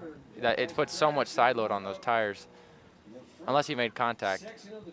They could have made contact because that corner right there was a lot of it. There actually was a rollover. I'm not sure if we have. I'm not sure if we have the ability to see replays or not. But Not today. man, just see what happened on the start. But you can would see probably those tell us a lot. 1 and 2, they are definitely battling it out right now. Okay, let's see. Have they got you covered for distance? Nope. No, not even close. Really? It's only lap 1. Not even. Dude. Okay. Yeah, I mean. Okay, you got the landing of the tabletop, Yeah. and then you see where those side by sides are up on that ridge on top of that. Keep going to the left. Yeah. And about half, I'd say almost down to the ground when you kind of Yeah. watch that line that goes down. So Tewksbury, somebody just pulled off, and that might have been Cheney, but we got Ryan Tewksbury just now going Cheney's through. still idling way in the back section. But Ryan Tewksbury just came through in that number 1 position. He's in that number 81. He's been pitted with Kyle Cheney. So how long before we're going to see you out here in this? So I run again in Pro NA. Are you talking about Pro Mod? Yeah, you. I mean, here now. Pro Turbo. This class. Come on, man. Hey, man, we got a pretty busy schedule. We're running 4 different series this year, and Ultra 4 included. So, I mean, I have some things to do in an NA car before I even get into a turbo. So I have a question for you. We do have a race overlapping Crandon this year. Yep. What's your strategy on that? Oh, we got to do it. Last year How are you going to do it? I mean, besides Crandon, we have a short course race here on the same weekend as Crandon. Oh, really? Yes. I thought you said it's at Crandon. We have an Ultra 4 race at Crandon. Yeah. But then there's a short course race. Oh, here? Yes. Well, I mean, I'll be racing Champ too, so Okay. I mean, I'll be at Crandon for sure. Yes. Crandon is a must place to go race for sure. Look at the battle going on with 1, 2, and 3. That is Ryan Tewksbury. I can't make out who the 2nd and 3rd position is right now. Ashley. Oh, there we go with the messed up names again. Don't look at the banners across the bottom. Baker's in 3rd. I don't know what that. Oh, look at that. That is that turn where you can either use the bank on the outside. And look at the dust. Look at that dust. You know what they'll probably do? They will more than likely bring a water truck out here before they hit these main events. Yeah, you got these guys covered with the distance off that tabletop. I'm definitely checking up next race. So we have Mr. Paul Wolf is standing right there below us here. We saw him at the BMR last night. Let's see if Tewksbury can hold on. Tewksbury on the gas right now. Look at him sailing that 81 machine. I thought that he was actually racing today. In second, we got a battle back here. 221, Zach Smith. Zach Smith, okay. Anything you can do to hold off the 21 of Kanan Baker. Look at Kanan. Okay, so Kanan Baker, Zach Smith. We got Cody Martin, or not Cody Martin. Ryan Tewksbury. So Cody Martin, where did Cody Martin go? Was he a victim of was he the one that rolled over at the start? So it goes 124, I think one. I'm not sure. See, the start, something happened at the start where we had a car roll over, and then it was soon after that Kyle Cheney dropped out with a left rear flat tire. Yes. So I haven't seen anybody else drop out at this point. So I'm only going to guess that it was Martin at the start. It must have been, took a tumble down there. So where'd all the other cars go? We're missing a whole buttload of cars. So let's mark there's here. 3 heats? So we have, there are, well, they haven't started second row. Oh, really? Because of the rollover, something right here. Huh. I was so wondering. on course right now, Kyle Cheney is a flat, right? So he stopped. Ryan Tewksbury, he's running lead right now. They said Kanan Baker's still going. I think Kanan's in 4th. So if he's in 4th, when we get this timing, updated right here. We'll be able to give Wow, you guys what the a battle for information. first and second right now. This is absolutely what makes this sport and puts it on the map. But here's the thing. You guys are going so fast out there now. They go off those jumps. Oh. They land in the downside section, so they're on the ground already. But when they come in at levels off, it completely bottoms out. It just G's out. Yeah. And you're going fast when you can do that. Yeah. You're not G'ing out from the landing. No. You've already landed. Yeah. I mean, but as soon as you get on that landing, you got to be right back on the gas, and you're pulling that. You got to keep pulling that car forward. So, the 124. 124. That is Mitchell Huddleston. 124 on the gas, and we got some battling right here. Oh no! Oh, and they're our third place car. Another car no, with a left another rear tire. flat. You see a tire come off over Yeah, here? left rear, and heading for our camera guy. It's just going to be another obstacle. I'm wondering. Looks like that's Kanan's. He lost that left tire, and he's still going. That's not going to be very friendly on the track or his car. I think the wheel came off too. Yeah, he's on a hub. That's going to make it tough. Luckily, it's mostly left-hand turns, so that's not going to be too bad. Oh, but he has to cut that one short. Yeah, you might as well turn around and come back. Why risk your car right now when So you what's can the come most in and get it famous? fixed? What's the most famous song that's usually played at this point in NASCAR when that happens? I don't know. I don't watch NASCAR anymore. You picked a fine time to leave me. As in his tire and wheel. Oh, he's out of the car. Yeah, there's some there's full some letter words emotions. popping. There ain't nothing mixed about it. It's all one way. So how many cars we got going left? Three? That's it? 3 right now. So, I mean, they're going to have to take these guys' times and then combine them with the others that have not actually gone off the line. Because there's still 2 more heats of Pro Turbo, correct? Right, exactly. Still charging. He's still trying to hold on. Everything. Well, yeah, I figured I'd just come say hi and check in on you guys. Yeah, exactly. You guys Now, are having fun up here. what is your strategy going into the race? I'm just, skinny pedal down. Do what I just did. We have a fast car, and I'm here to do one thing, and it's win. There you go. Because we work so hard, and we go, we've been at it for a while, man, and we got to get on the podium. It'll make it so much more worth it. But what do you must do before you win? Take the green. What's the famous saying?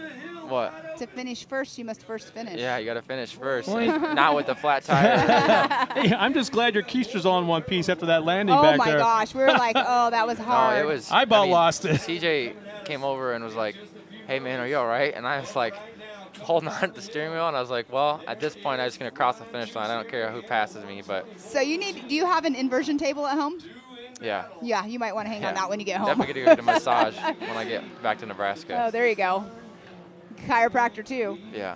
No, but having CJ in my corner has definitely That's helped awesome. so much, and then getting to know those guys has been it's incredible. They are just so full of information, and they'll make you better just by sitting there and talking to them. Right. Well seasoned. I saw you up in their class yesterday morning. They had to end up canceling the on-track stuff because of all of the weather. Yep. But I heard there was like some talks about shocks and just going over stuff in the class. It was. A lot of guys, you can spend so much money on and put it into a car, but go down to the basics. Take a piece of pen and paper and start there.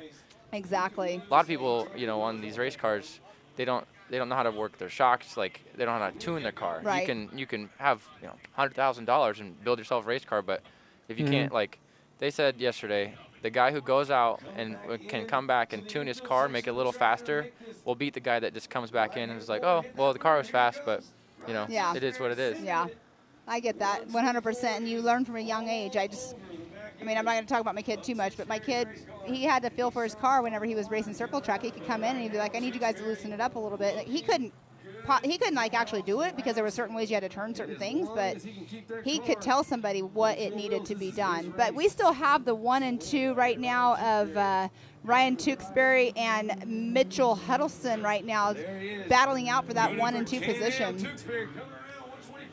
It's going to be Tewksbury. He'll cross on. He'll take the win in Division 1, heat race number 1. So. Well, I think I'm going to go watch this next All race. right, man. Awesome. Well, Yeah. thank you for Yeah. coming up here. Good luck. Hey, Thank you. try not to, send it, but Yeah. No, I mean. you don't want to be shorter when you go home. See, here's our division. What's the difference between send it and full commit? I say alcohol. Yeah. He's too young. Well, that's no, fine. I'm 22 now. Are you 22? I thought you were younger than that. No, I just turned 22. I'm starting Okay. to get to be an old man. But So, yeah. No. I have 22 years on you. Full send, there's alcohol involved. Full commitment, you're a racer. Yeah.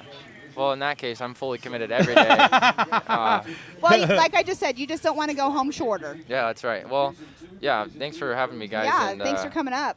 Yeah, look for me because I'm going to put on a show later. Well, Yeah. best of luck. Give Thank my you for all. stopping Yeah, up. Thanks, guys. Absolutely, Yes. man. Appreciate it. Thanks. Bye. So it looks like Tiffany Stone has stopped our winner of Division 1 in the Pro Turbo. Let's send it down now to Tiffany Stone.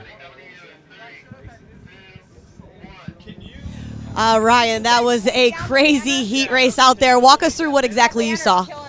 Man, the start was pretty wild because it's really sloppy down there.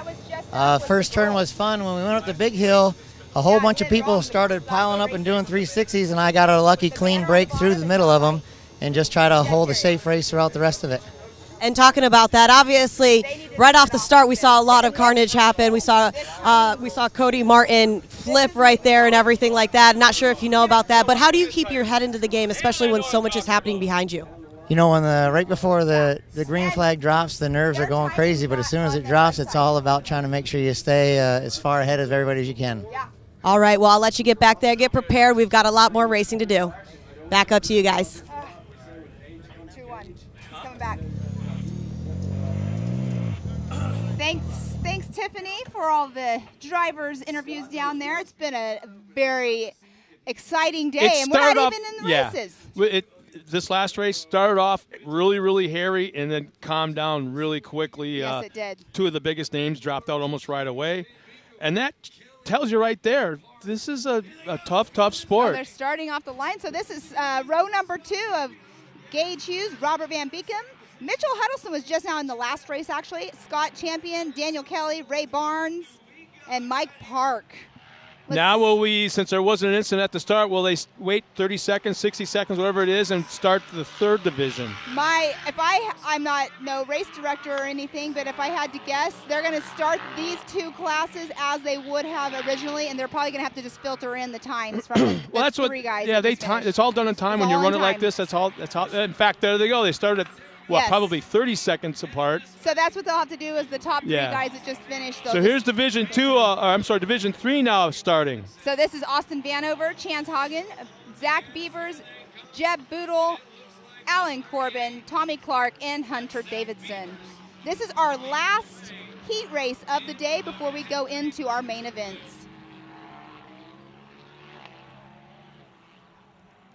So we've got some side-by-side racing going on right now for the point in Division 2. Going downhill right there.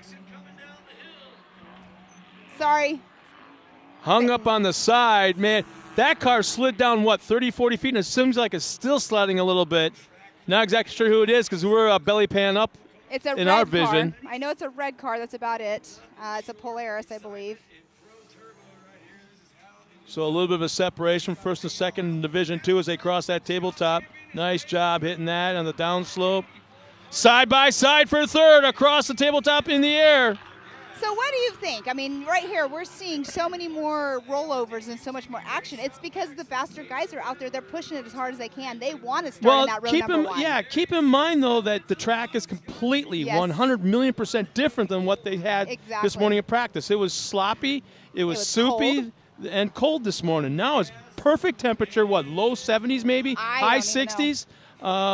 Great weather, and the track is drying out, and you can see dust and a lot of it in a lot of different areas. But whether there was tire contact, the guys are, we talk about full commit off these jumps, but as we got a car now pulling off to the side of the track out of the race line, with issues coming to a stop, now back underway, but not. Looks like he might be pulling off. Can't quite make out who that is. There's a red and black Polaris. I'm going to bring binoculars next time. Binoculars so I can see the numbers. I think that's a good idea. So we're going to – this is, like she said, like Pam said, this is the last race of the heat racing today. We'll be going directly into 170 main events following this. But whether it be track prep of any kind remains to be seen. Yeah, I almost think that we're going to have to. I think they're going to. They're probably going to end up watering. Maybe not the whole thing, not maybe the whole thing, but definitely certain areas they'll have to grade it up a little bit. But definitely, so you can't water it without grading it first. Otherwise, you're just creating a greasy condition, and that might be. Oh, and we got another car coming to a stop in the infield. Popped super hard, and then just pulled off. A lot of carnage out there. Yeah, and the thing is, dry conditions are conducive to non-forgiving. You can get away with a lot on the slick, wet, muddy conditions. You can get away with a lot. Horsepower will save you in a lot of ways, but horsepower won't save you in the dry. Definitely. It's harder on the drivetrain, harder on the beadlocks, harder on the tire sidewalls. So physically through the finish line just now in first place in this heat race is Scott Champion. He is the 184 Scott Champion out of Fort Worth, Texas. He was up here this morning. Last year, as he was talking this morning about it, he was tied for first in points last year. The person that got number one. The tiebreaker. Tiebreaker, yes. The person, Cody Martin, who ended up in first position, had more track wins. So he ended up number 2 in points last year. It appears right now I'm watching some of the guys on this tight hairpin right-hand turn, right here just past the first yellow. And the track is still, even though it's dry, I see it looks like a little blue groove forming. But I'm watching that right rear, and they're going into the corner still so hard, that right rear is coming up in the air. So they may be off on the shock setups. They could be. Which wouldn't be surprising under the situation that we're racing in right now. But it gives you the idea that there's still real tacky. I mean, because if you look at it, I mean, this is a short course race, but it's almost 2 miles long. It is long for a short course race. All right, so we are back with our scoring. Everybody at home that has been looking at it. So we have right now, it looks like it says we have Gage Hughes in that number 1 position, Scott Champion in number 2. Okay, there we go. Now refresh. I was going to say Scott Champion definitely is physically first on course. So Scott Champion first position, Mike Park second, Gage Hughes in that number 3 spot. And that is the second line off. The third line off, we have Chance Hagen, Alan Corbin, and Austin Vanover. That is our 1, 2, and 3. Yeah, Chance has got quite a few years of racing under his belt as well. So it's cool to see him picking up where he left off and running up front. Man, the boys are still putting on a show even in these dry. I won't even call these dusty conditions. Right? Yeah. This is nothing compared to what we've seen in desert racing. Yeah. You get everything here. You get the little bit of, the little gravel sections. You get your dusty sections. You get your water sections. You get 80-foot tabletop jumps. You have these big Bristol turns. You have a rhythm section. There's everything in this short course race. I love this track. And I took it on a golf cart, a real golf cart. Mm-hmm. And the elevation changes are what probably make this track more than anything. Just going up probably 200, 220 feet right at the start. Right. You go straight up to the apex of the left-hand turn and come right straight back down again. And the elevation change in the backside.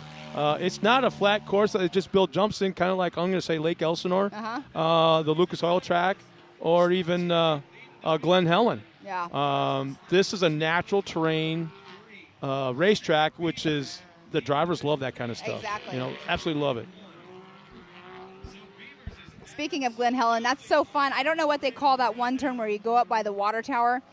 One of my first short course races there wasn't really short course, but we had a friend of ours that launched off of there. It was a gnarly jump. But we have Scott Champion is in physically on course. It's showing Gage Hughes. There we go. It just updated again. This is saying race number 14. We actually have 16 different heats going on. Some of them have been combined. Well, I find interesting, I'm looking at Division 2. It's Scott Champion, Mike Park, Gage Hughes running 1, 2, and 3, and there's nobody else even on the second lap. And I swing down to Division 3, which is the third heat race in this division. Just updated right, real quick right there. Running up front is Alan Corbin, Austin Vanover in second, Zach Beavers third, Jeb Boodle fourth, Chance Hogan in that fifth spot, and Hunter Davidson.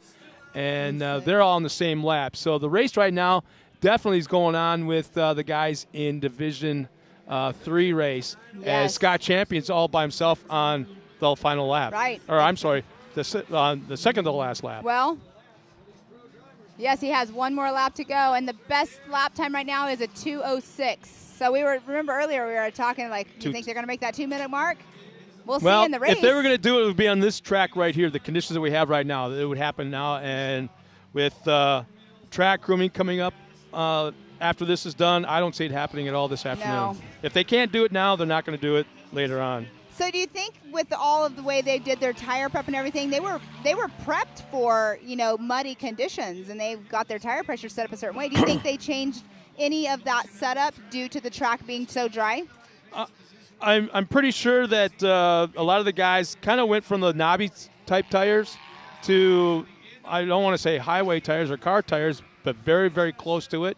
The last race or two, I've seen guys pull off slowly, and they're running almost like dirt track style tires. Yeah, almost a Hoosier Humpers, Yes. almost like that. But very mild tread design car tires. Yes. Maybe with a little bit of grooving, but not much.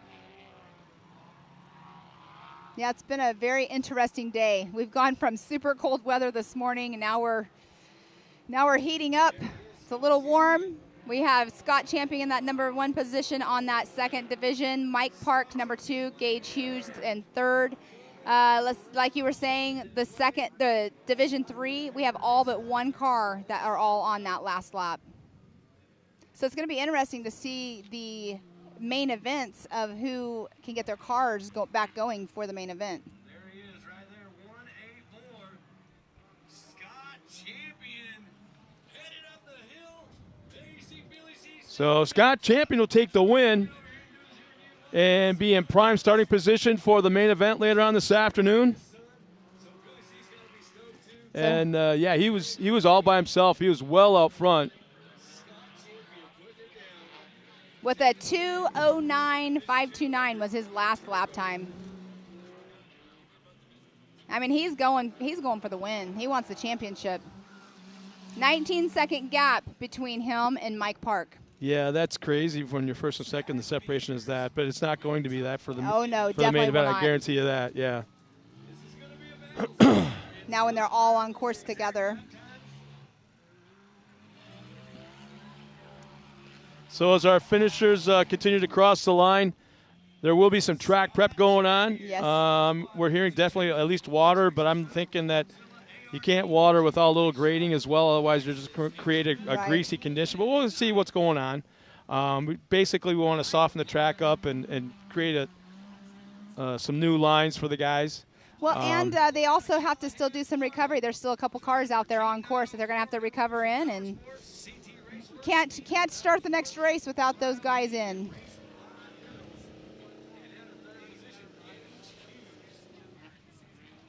Their first race for the second half should be the 170s. We'll find out once we get the lineup. In just a moment or two, we'll send it down to Tiffany Stone with our winner. Mr. Scott Champion. Yeah, of Division 2. And we are here at Mid-America Outdoors for the round 1 of Side-by-Side Championship Series. It's been an exciting day so far. Lots of action going on course. I can't wait to see the way the rest of the day turns out. This being the first race of the year, there's a few speed bumps here and there as far as production goes, and we're learning as we're going.